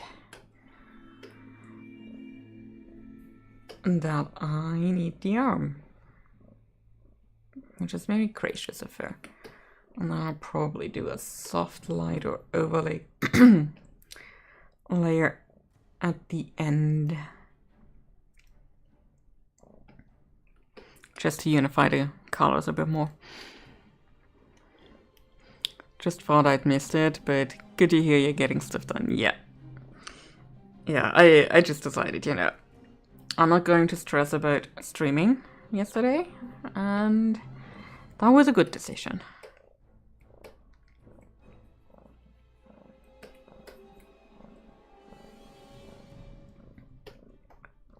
So these should be my inks. They are indeed.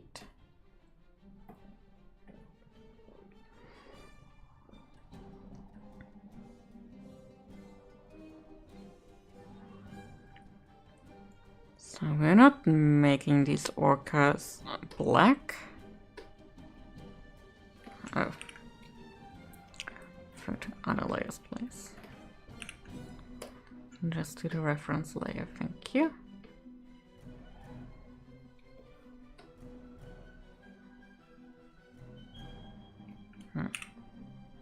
Oops. Okay, I do not like this bucket. I try to work with it once in a while, but I like my select and fill a lot better.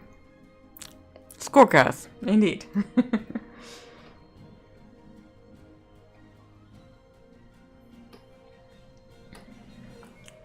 Oi, yes. Now we've got a very stretchy Elise.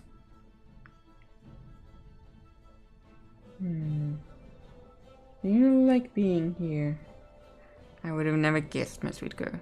Never would I have guessed.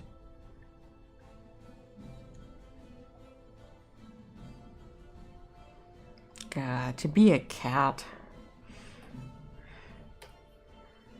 To be a cat, that would be so fun. If you're in the right household and have the right people around you.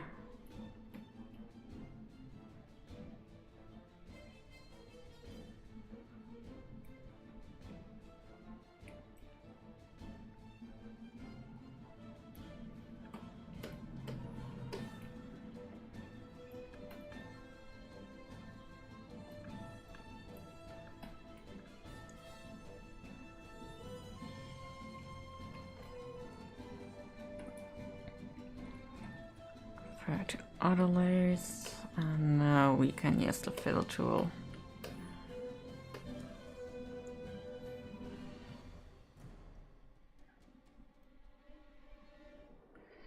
So let's get to this one.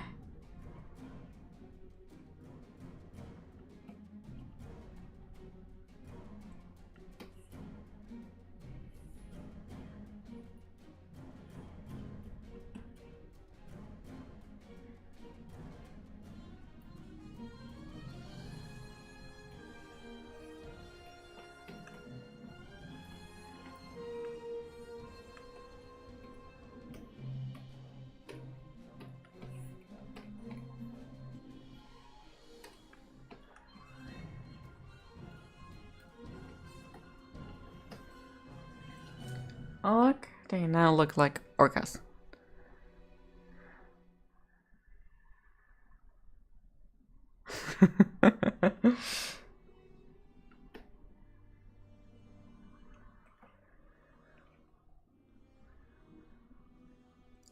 Oh goodness, I was yawning.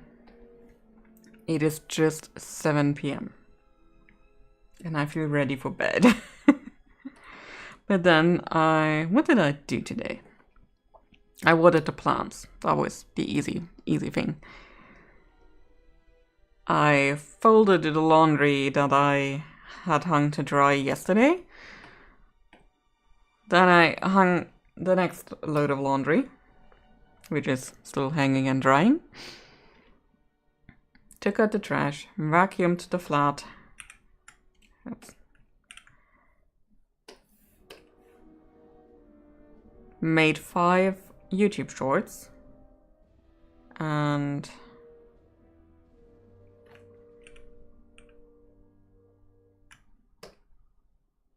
now we got it. Edited 1 YouTube video. I did the sketch for this thing. Did some writing. I ate and showered. Very important things. And got the footage for that 1 YouTube video of the SD card. And I'm cuddling with the cats, so yeah, I've been busy today.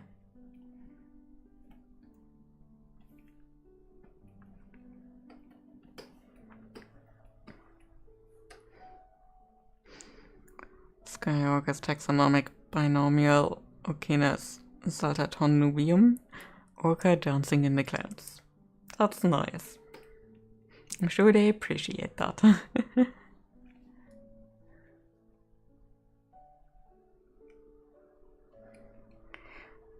I only put away dry washing the moment I remove my current washing from the machine. More often than I would like to admit, I'm just like that.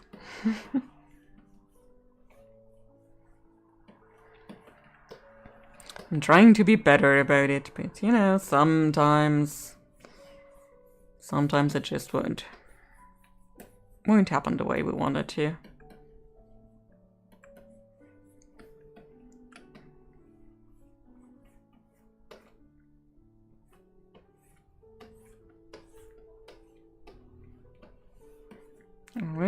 Yes, we are having some small issues. And we fixed those small issues.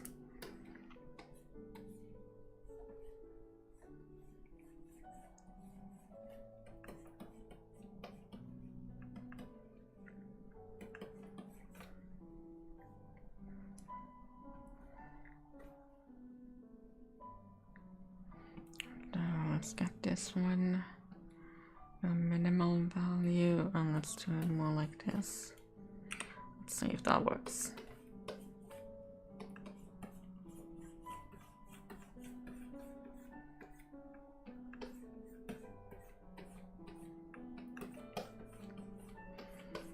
Frankly, the softest way to get any kind of shading is with proper brushes from Sai, but we're not in Sai.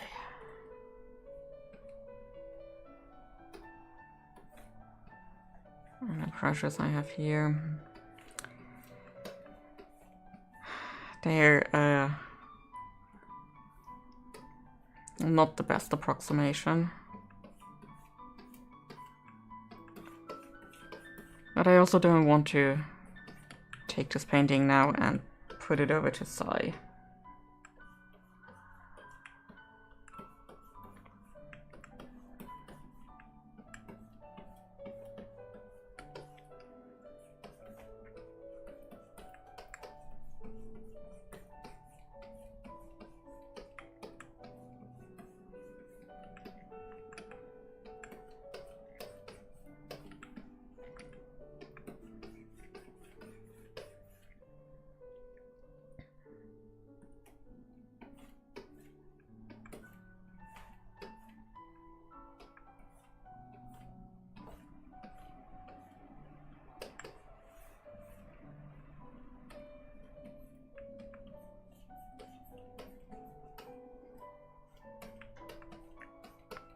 Okay, Elise is sleeping very funny on my arm. Yeah. Let me make a photo of that.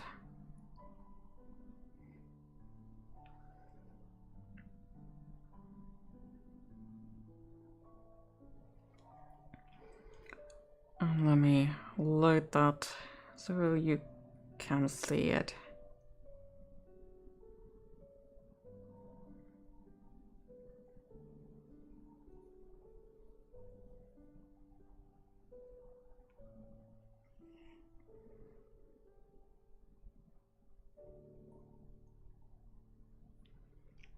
Ugh, my phone is getting slow and old. I've only had it for 4 years, I think.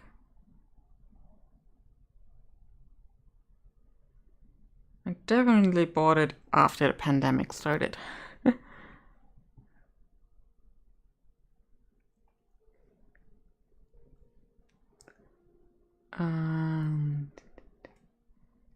Copy the image, please. I can use one clipboard. That's how she is hanging on my arm here. The other half of her is under the desk.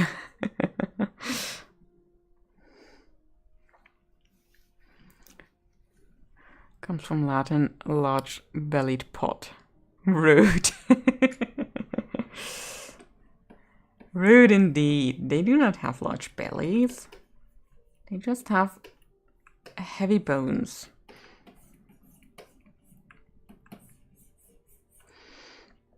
It does mean sometimes I have to do an awkward walk in my underpants after the shower, as I have no clean clothes. But assuming I've kept the curtains closed, that's not a big deal.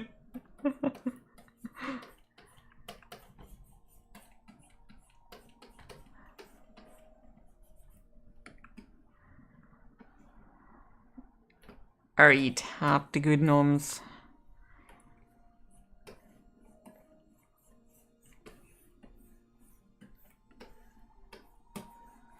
I have not had dinner yet.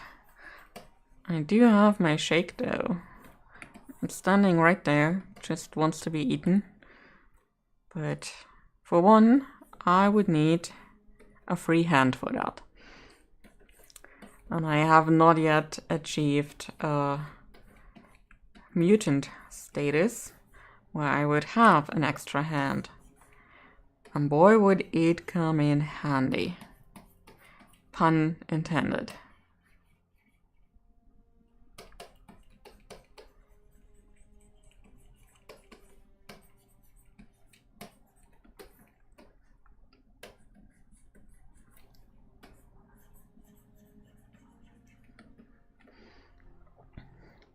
I really like the Greco-Latin binomials for taxonomy. I invent them for my made-up animals, like I mentioned before. It's a fun exercise. Oh. See, my Latin is so rudimentary, it might as well not be there. I mean, I never formally learned it, so I see that as a good excuse. And Greek, basically the same.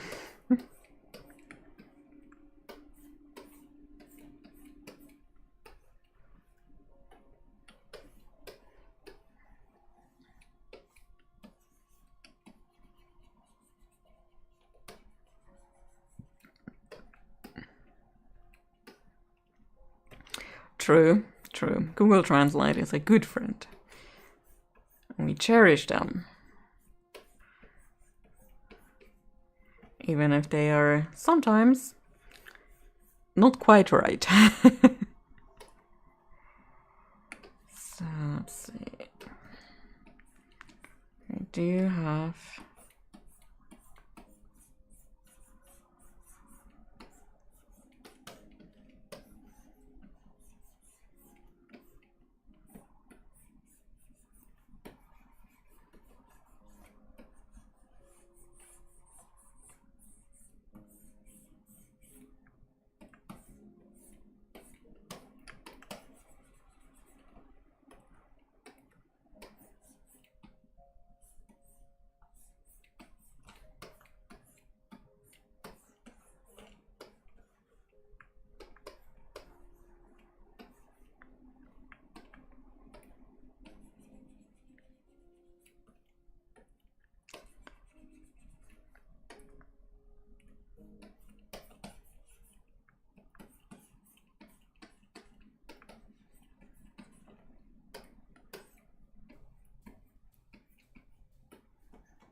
Let's bring the yellow here after all, rather than the blue.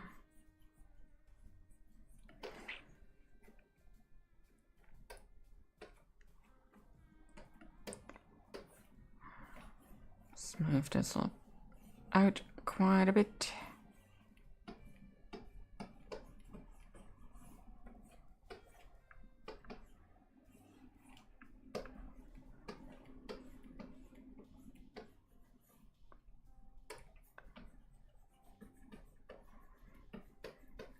There we go.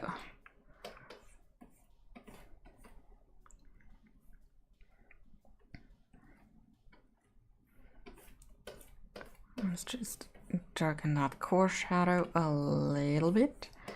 Probably won't see a whole lot of it on the Orca given the darker surface.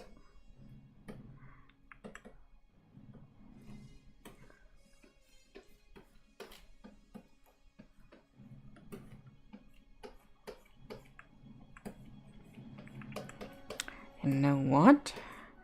Since this intro is just coming on, if that Voyager game is out by January, which I'm not sure when it will be released. I don't think they have an official release date yet.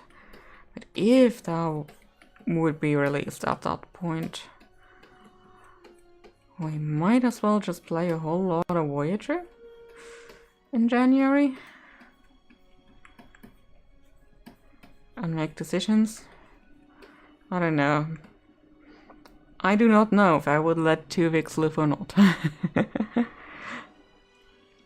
Let's take it with a grain of salt, cause yeah, indeed. But I have Vorax in Manes, mentioned earlier, and his little brother me Vorax. And oh god, that's a lot of names. I'm not pronouncing all of that. And what? Wait, shit. Oh, you forgot about the coffee. Oh no.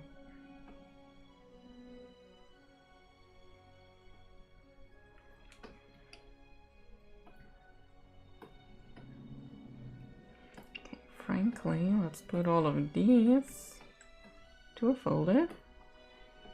Folder is not clipped. And then let's do some overlay magic on this one. Yeah, some of the names are there for. You think? You think?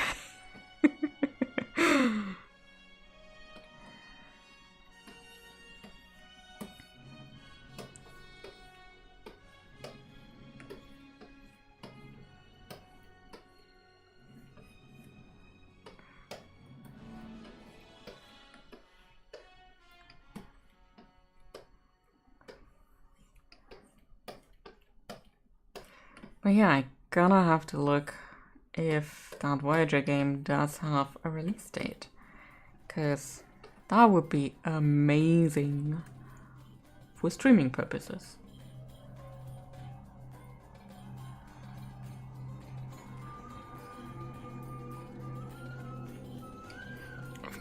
Okay, sweetie, you wanna move? Ooh, yeah.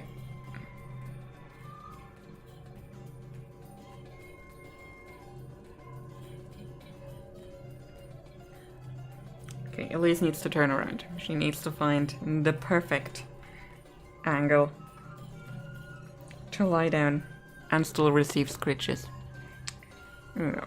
Yeah, you're the bestest kitty.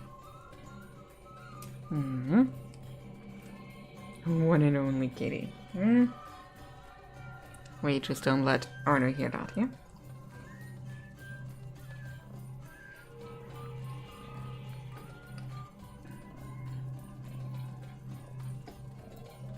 So if we unify the colors a little bit after, this is how it's going to look. Okay. Can work with this. We still need to do some adjustments, but I can work with this.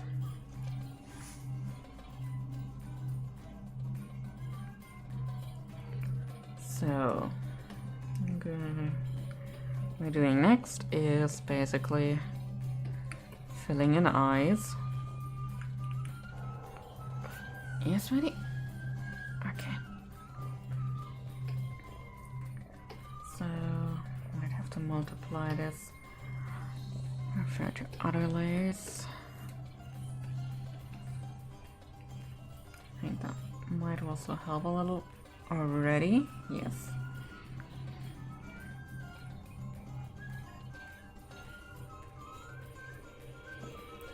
Here. Yes, sweet girl. She's back on the arm.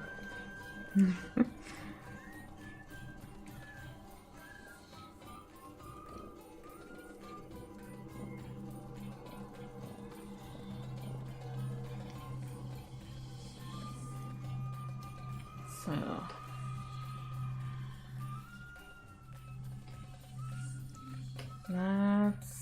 So I've got an idea.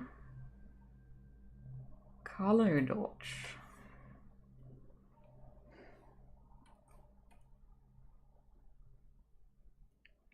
So with color dodge, you want to use a very dark color, but not quite black, because, oh, yeah, okay. Because black does have zero effect, whereas any color lighter than lighter than black starts having a really, really cool effect.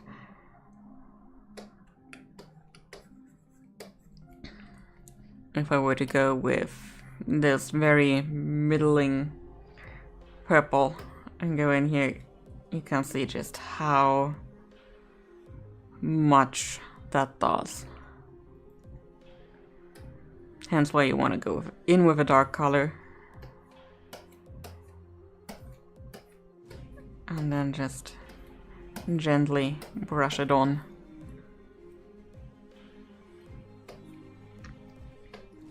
Color dodge is really, really cool. So, and then I might be a bit even for overlay. Just pulling the distance here a bit more into the blue. And instead of purple, maybe let's try something more orange than here.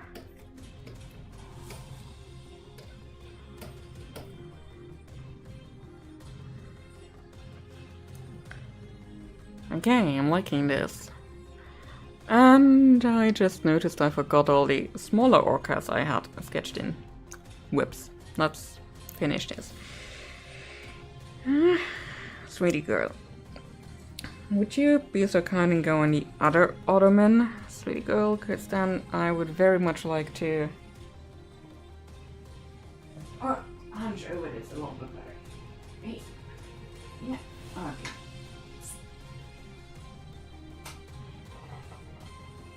Okay, I can see the betrayal in her eyes.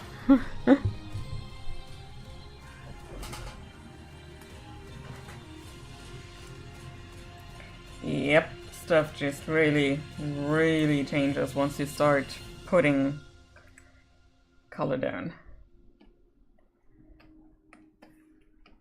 So let's use our friend.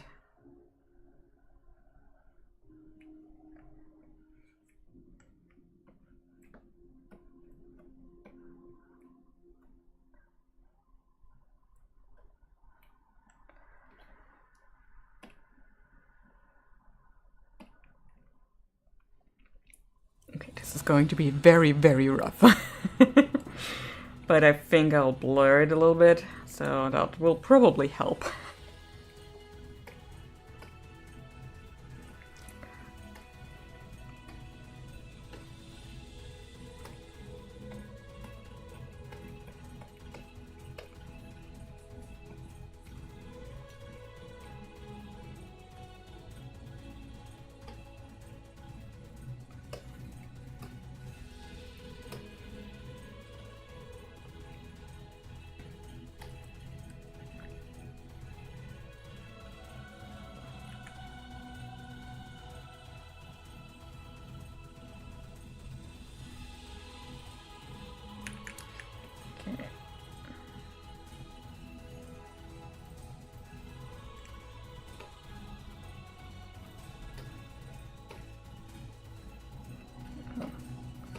There we go.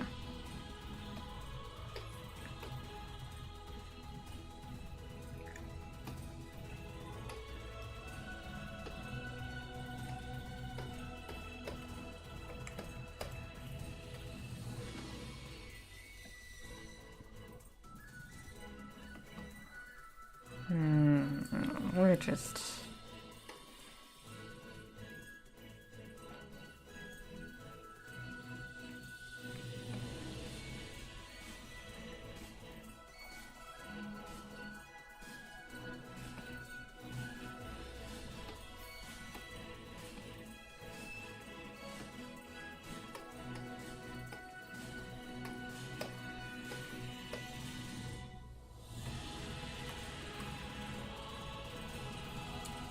So now let's get all of this selected and put the kill switch in there.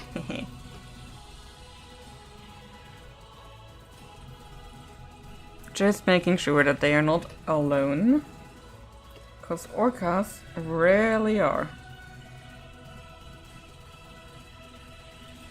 They're usually very large family units.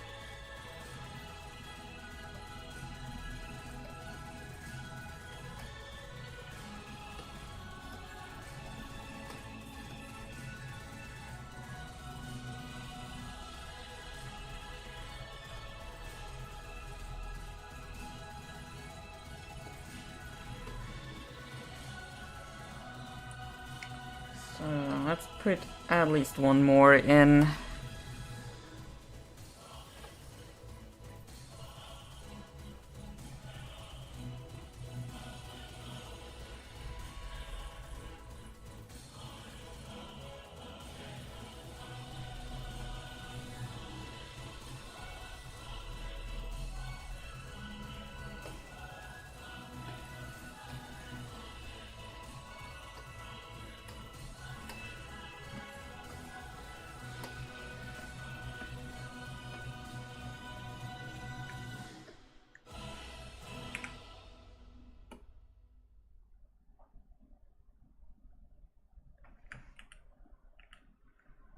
Maybe should just put them a little bit further down. That might actually work a little bit better.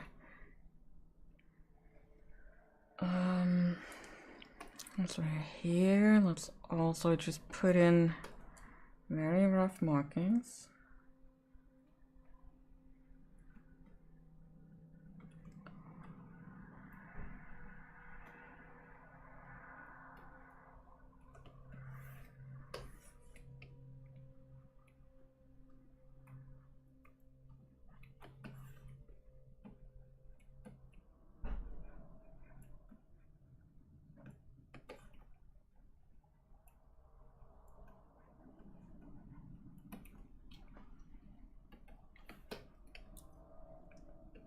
So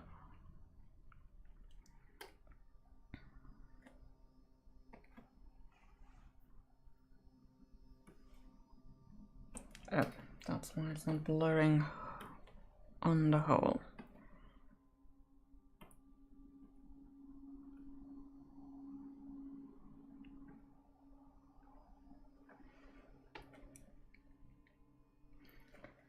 Frankly, I wonder if we should blur the islands as well. Let's duplicate this and merge this one.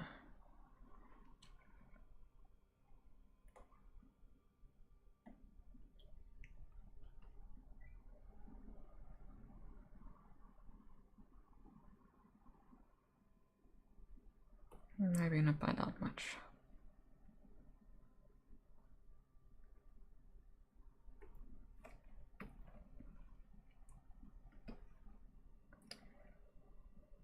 What we could do, put in a mask.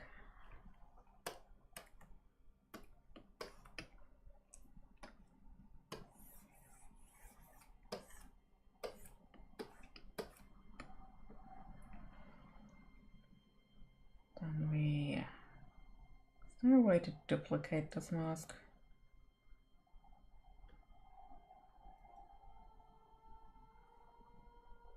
Layer mask.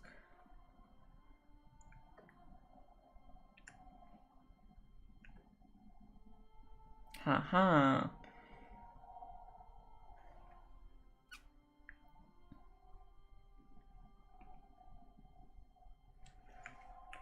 Almost haha. I need to invert first. And then do it like this. Okay.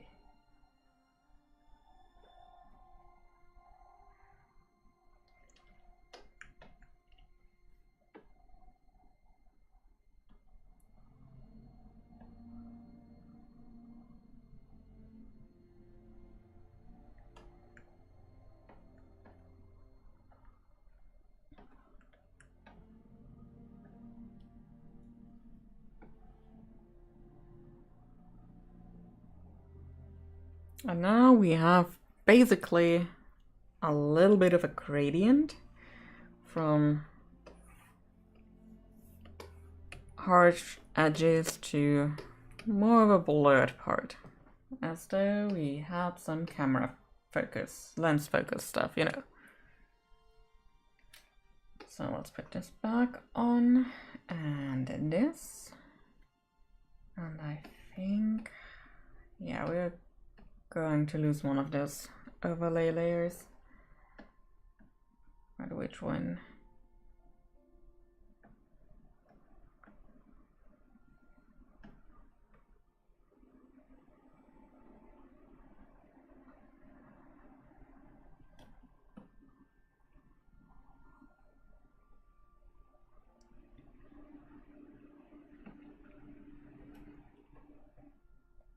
So, but this is looking good.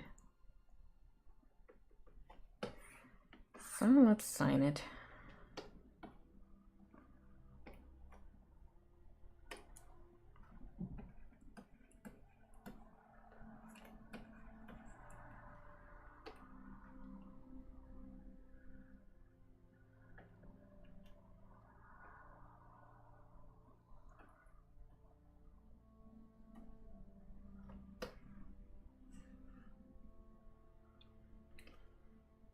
Then let's also put a watermark on it, because we do like watermarks, they are amazing. And let's put a gradient over that one.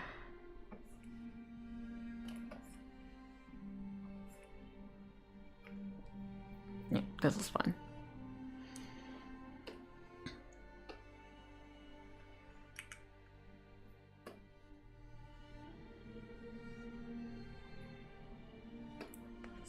Just so the URL in there is sort of readable. I'm gonna make it a little bit lighter.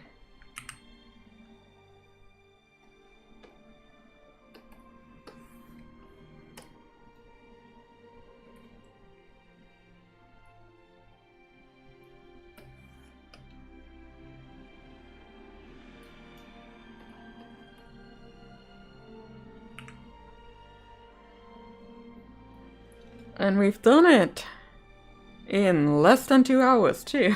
Yeah, we do not need the Elise photo. So once this is saved, we will just watch back the time lapse of it.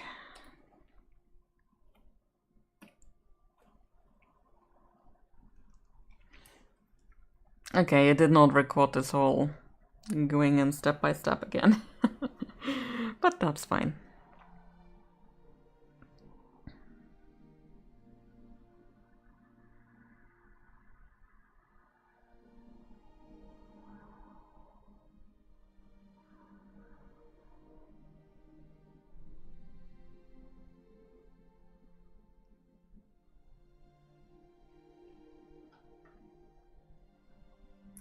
It is both fascinating and weird to see anything you make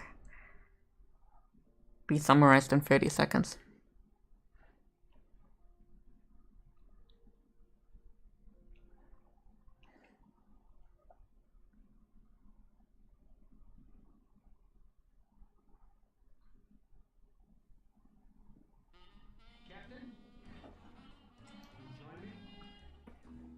Let's just export that as well, so I can use that for another YouTube short. Yeah, I know, I'm just that good. Let's put that all in here. And then we are done. And we still have some time left for the stream. Shall we print it? Let me see, how is my traditional art setup right now? Could be a jump scare. Sort of a jump scare. Hi.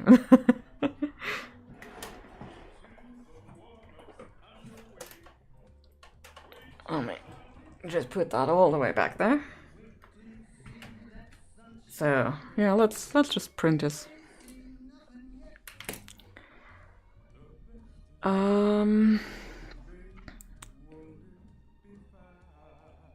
Let me just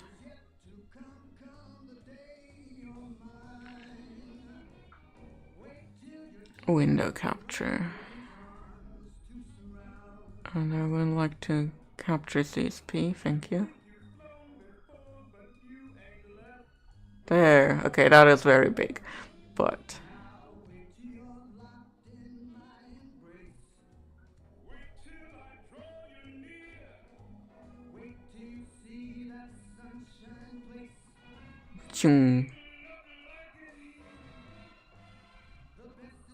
there, let's put that here in the corner.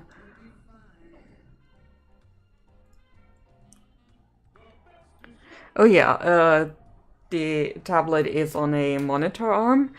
It's basically just the Amazon Basics one.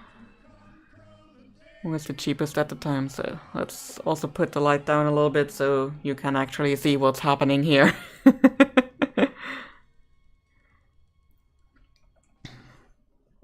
It's a good one. So, let's see, which paper are we going to print this on? I think I know. We'll take the toned one. I might get my printing supplies here. Let's take the keyboard aside a little bit. So, which paper are you? Not the right one. Texture isn't right. There we go. I'll need that twice. And whoa, we're almost out of this paper. Good to know. So if I do 2 of these, that should be enough. Just put 1 into the printer. And also turn the printer on.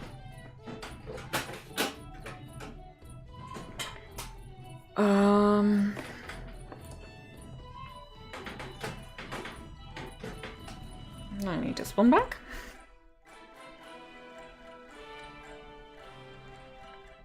So, we are going to merge all visible layers for now. Copy them and then make this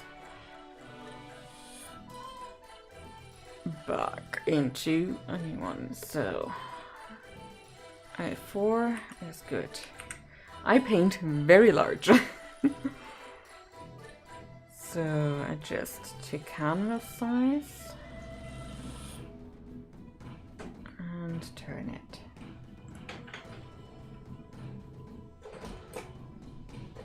Actually, yeah, no, that always turns it back. Good.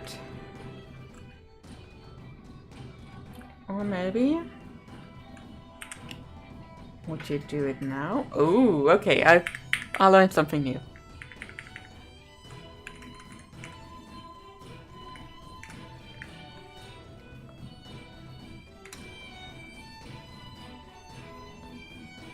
So let's duplicate this one. Use all of these and turn it by 180.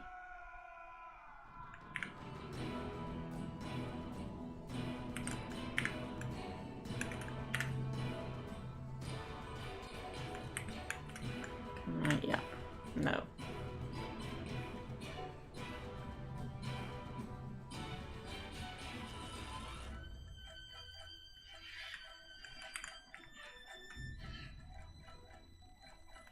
And a little more just to make sure we're aligned with the edge of the canvas.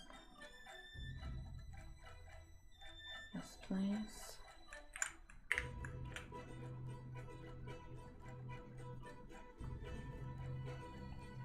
Okay, there'll be a little bit of a free stripe here. Yeah, she has a lot to say when I'm typing.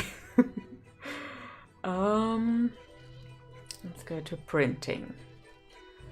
So we want a photo print, and we would like it on a matte paper and in A4. Thank you. Yes. Oh, wait. I like this in high quality, thank you. And now Elise, the printing officer here, is just like watching. There she is. Making sure that everything is working.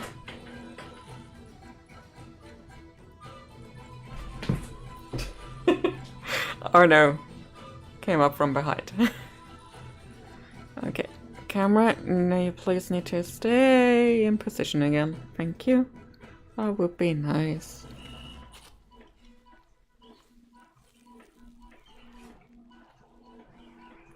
Okay, I think we're fine. So, I should remember that I need to order more of that paper. Let's just put that on here.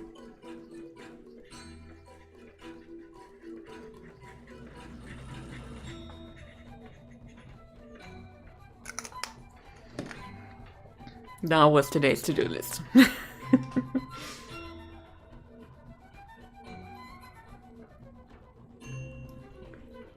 So, and if that first print turns out alright, we'll just print it a second time. Let's get my paper cutter in the meanwhile.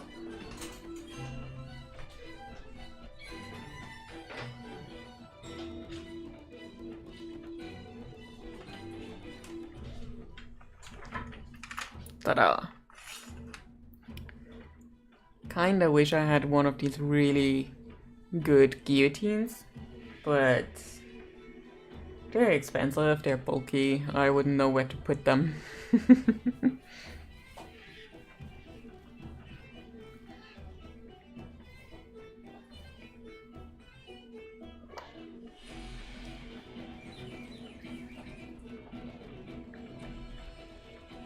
Oh, printing officer Elise is back. Making sure the printing works.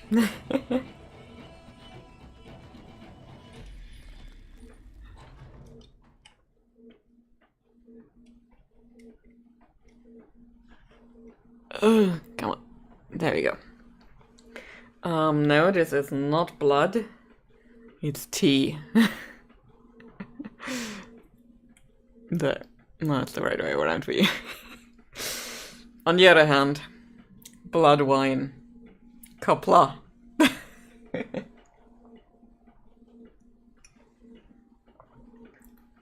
But it's on hibiscus basis. And yes, down here that is indeed an animal spine.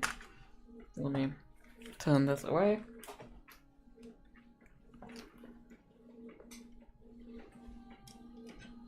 There. Snake. Well, no. Now the camera.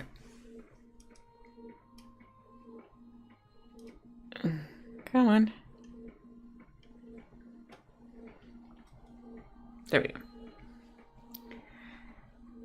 Yeah, I got that from Society 6. And the artist is... Oh, what was her name? Wait a moment, I've got a book from her.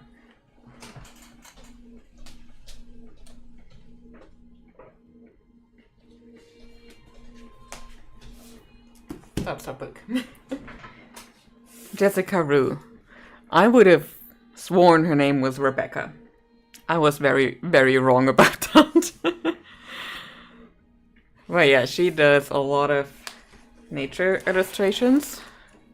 Both plants and animals. And I really liked her style, so I figured, hey, I need a new desk mat anyway. Let's have a look. And the thing is, a lot of the desk mats I found before that were AI generated. Oh, hi Elise. You also want something of the blood tea? From the blood of our enemies? Nobody has seen Arno in a while, huh? I mean, he is making noise, but nobody has seen him.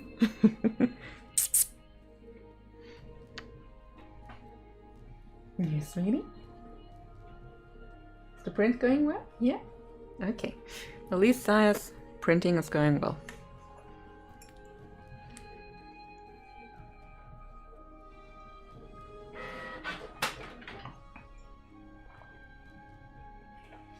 Okay, for some reason the printer pulled in another sheet and printed some of this on there. But okay. Let's have a look. And it's looking good. Really, really like how it turned out. Even though this face cam from Logitech isn't the best. So, let's print the second one right away. Just need to put the paper in.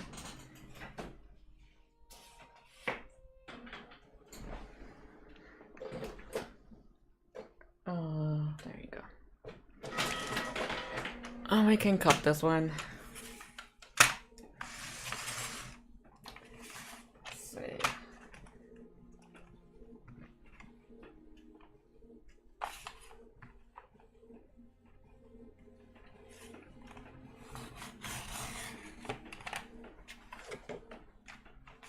No, we've got two.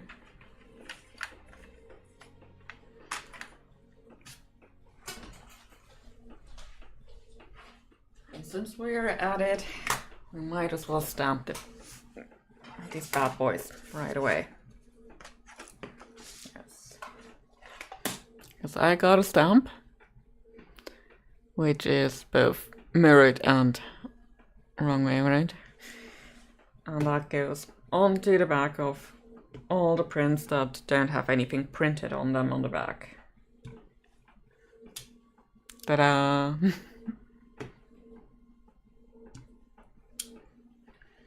I'm just waiting for the other two and for these to dry. Although for the other paper that I have switched to some see-through stickers, so I only have the logo and the URL on them. Let me get an example for that.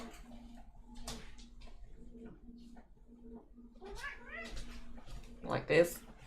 They turned out a little bit bigger than I wanted them to, but oh well. It works. And those go on the other paper that I have, because the ink from the stamp doesn't really go into the paper, it just sits on top and it takes days to dry. So I switched over to this for the other paper. The other paper is a bit more glossy, but not gloss just yet.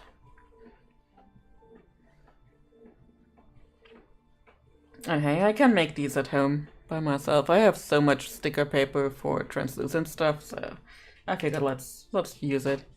Cause the thing is, I bought it and thought, hey, we can make so much cool stuff with translucent stickers.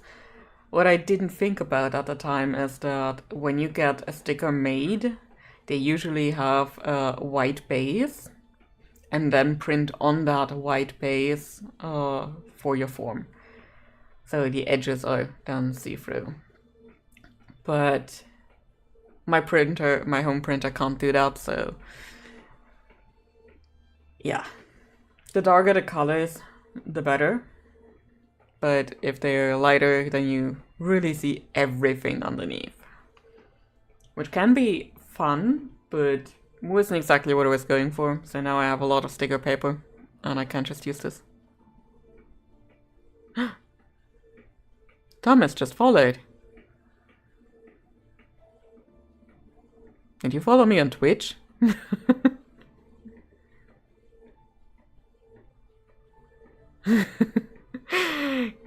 Can you make temporary tattoos? I've got an idea to look cool in front of teenagers. Unfortunately, no, I don't think I can make temporary tattoos. I don't think the ink that I have is usable for that one. Oh, you did follow me on Twitch. I still have all the Twitch alerts on. YouTube doesn't have as many events to do all the alert stuff. I don't know, I really need to set up this whole dual streaming thing at some point. I'm just lazy at this point. I was looking at a website and looked at the displayed stuff and it had a Twitch link. Oh, it still has the Twitch link. I might have to take that out, but yeah, I might as well. Yeah, I used to stream through Twitch, but Twitch is pissing me off in so many ways at this point. Like, yeah, they have a lot of really, really cool viewer interaction. Like, you have all of the currency that you just get through. Just make sure you can't escape you. Yeah, they have all of this currency you collect while watching. Woohoo, we got a second one. Which is really cool, and then your viewers can use that currency stuff. But with Twitch, the subscriptions you have in order to basically give the streamers money, Twitch takes a huge chunk of that. They keep increasing the prices for people who aren't grandfathered in. And as a streamer, you have zero recourse about that.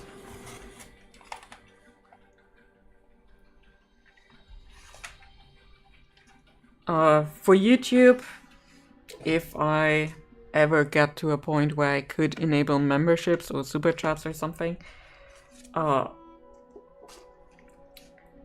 membership for YouTube in order to get the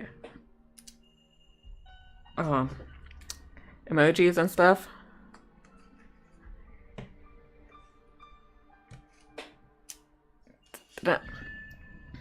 I could say how much I would set this membership at, which you really can't through Twitch. And I don't want people to pay so much the entire time just to get some emojis.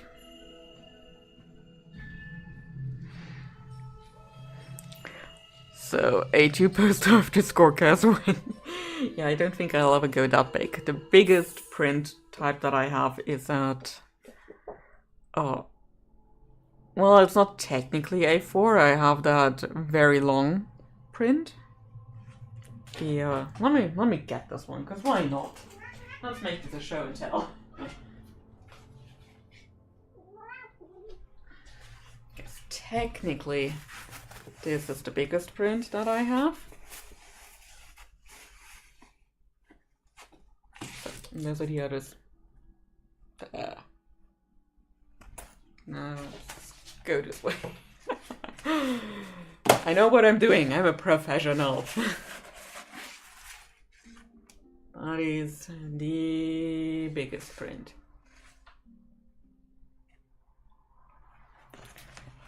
These hangers are not included. I just use them for product photography and when I'm at shows, so yeah.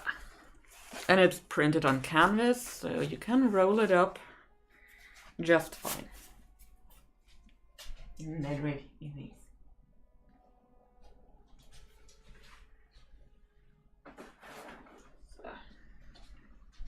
Otherwise, A4 is the biggest. But yeah, this is how I make the mail club stuff at home. The thing with the mail club stuff is just that I do not need large quantities. So being able to do that at home really helps. Now let's get all of the stickers out that I made earlier this week. Because we have, this Orca. Let's turn this around.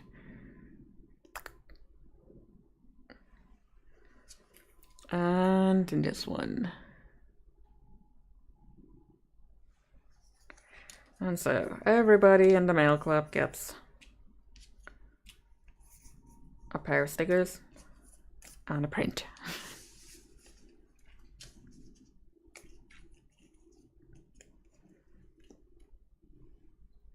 And frankly, printing stickers is so easy. You just need a printer and some vinyl, which isn't even that expensive, and like you can get it so easily off Amazon. I personally prefer the matte stuff. I need to remember going over here. I'm not that big on glossy, but sometimes glossy is also the way to go, and I always get one glossy sheet in there. So yeah, that's kind of... You know what? I'm just noticing they are all the wrong way around. Because I'm too lazy to turn around to camera, I guess.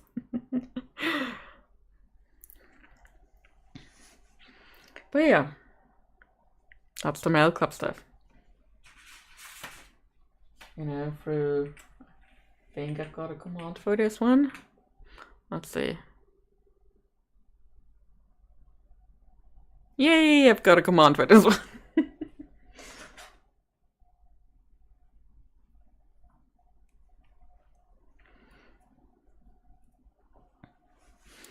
Should think about art for my walls and my new place. Yeah, you can't do that next year though, once you are in the new place. Because if you get all of this stuff now, you also have to move all of this stuff, you know. Ask me how I know. Ask me. Because I did exactly that when I moved here.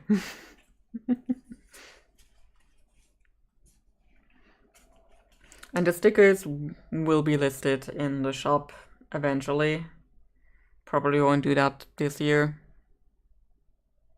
Maybe. I don't know. The shop and I are kind of odds with one another. Okay, so my tea is empty. No more blood of my enemies. But I still got water. And the shop will also not be open for January and February because, again, I'll just be so swamped at work. I don't want to deal with potential orders, and with potential orders, I mean, it is unlikely that any will come in, but you never know. So let's just put the print ready file in here.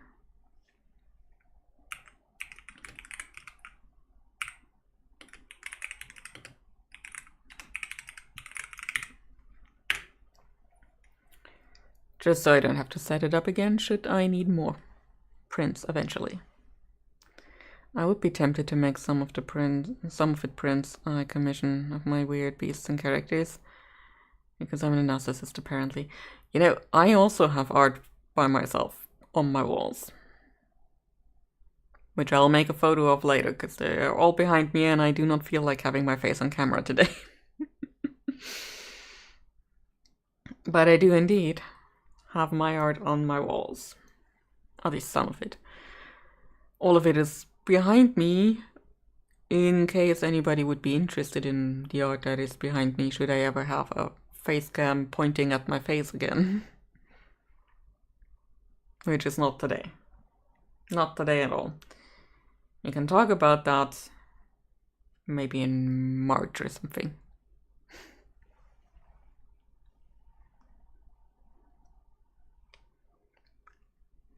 Because I don't think I'll have a face cam again this year. And then streams are kind of up in the air next year, the first 2 months. And I like my own stories. I listen to my own music. If I could art, I'd hang my art on my walls. Yeah, frankly, there is nothing wrong with doing that. And I mean, you should always like what you create. And I mean, sure, there is a bit of a leeway there. Sometimes you don't like it as much, but Could be worse. Yeah, I don't know. I've just had a couple of body issues this year that I'm currently dealing with. I'm getting there again. Part of it is just that when I look in the mirror these days, I definitely see my grandma. And I'm not sure how I feel about that.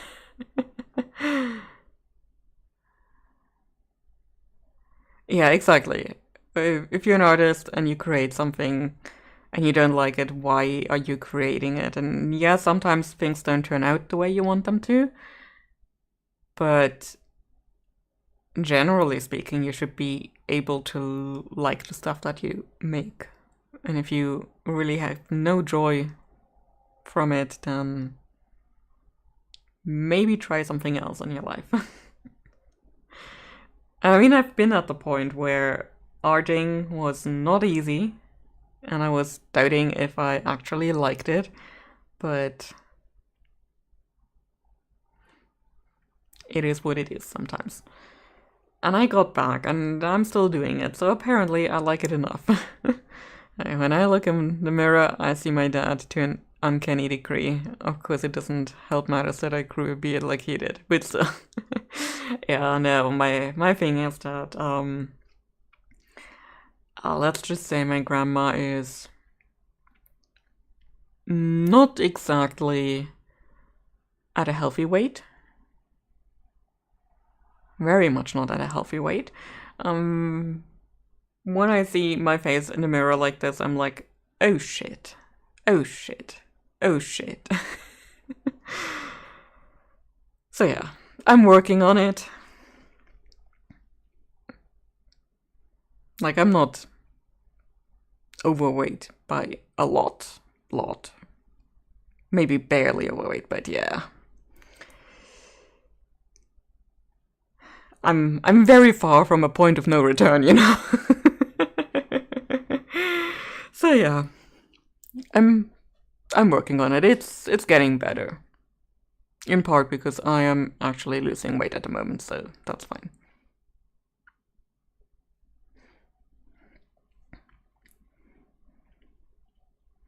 You know, I went to a doctor 3 months ago and they put me on a scale and I was 303 pounds. Oh, yeah, okay. I needed that in kilograms to really understand it. But yeah, that's a bit. That's a bit. I'm still way under 100, but also pretty far from where I would like. But yeah, we'll get there. And I have a strategy at the moment. I just hope the strategy survives in January and February.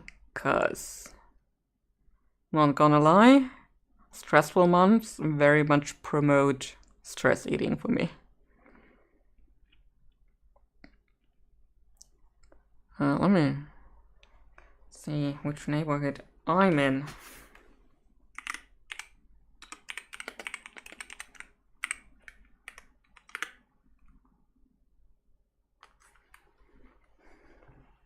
So you know, I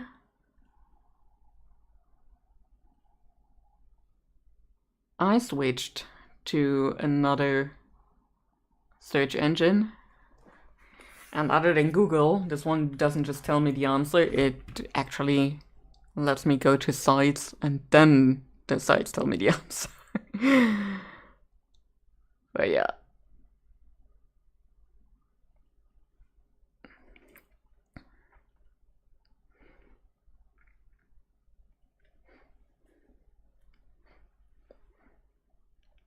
But yeah, okay. Let's end the stream while I'm rambling here. Things are going in the right direction for everybody, that's good. And I just noticed my playlist also ended. Perfect timing. So yeah, thanks for keeping me company today while I did draw some orcas and printed them. And hi Jen, bye Jen. Yeah. Got all of the things done I wanted to do today. And now I just have to pack stuff up, which is good. I can do that while watching a show, you know. I think that is also all the to-dos I had for this week. Well, all but one. I still need to finish this whole writing thing, but I can do that tomorrow. Because looking at my to-do list for the week, yeah, that is really all I have to finish this week. I am so good this week. Yeah, okay, I'm rambling again. So, thanks for keeping me company today, and I'll see you not next week. I will not be at home next week, so we'll skip a week with streams. I'll be back on the 14th with a stream, I hope. Yes, Elise also says bye. And have a nice rest of your day, and I'll see you again in 2-ish weeks. Bye bye.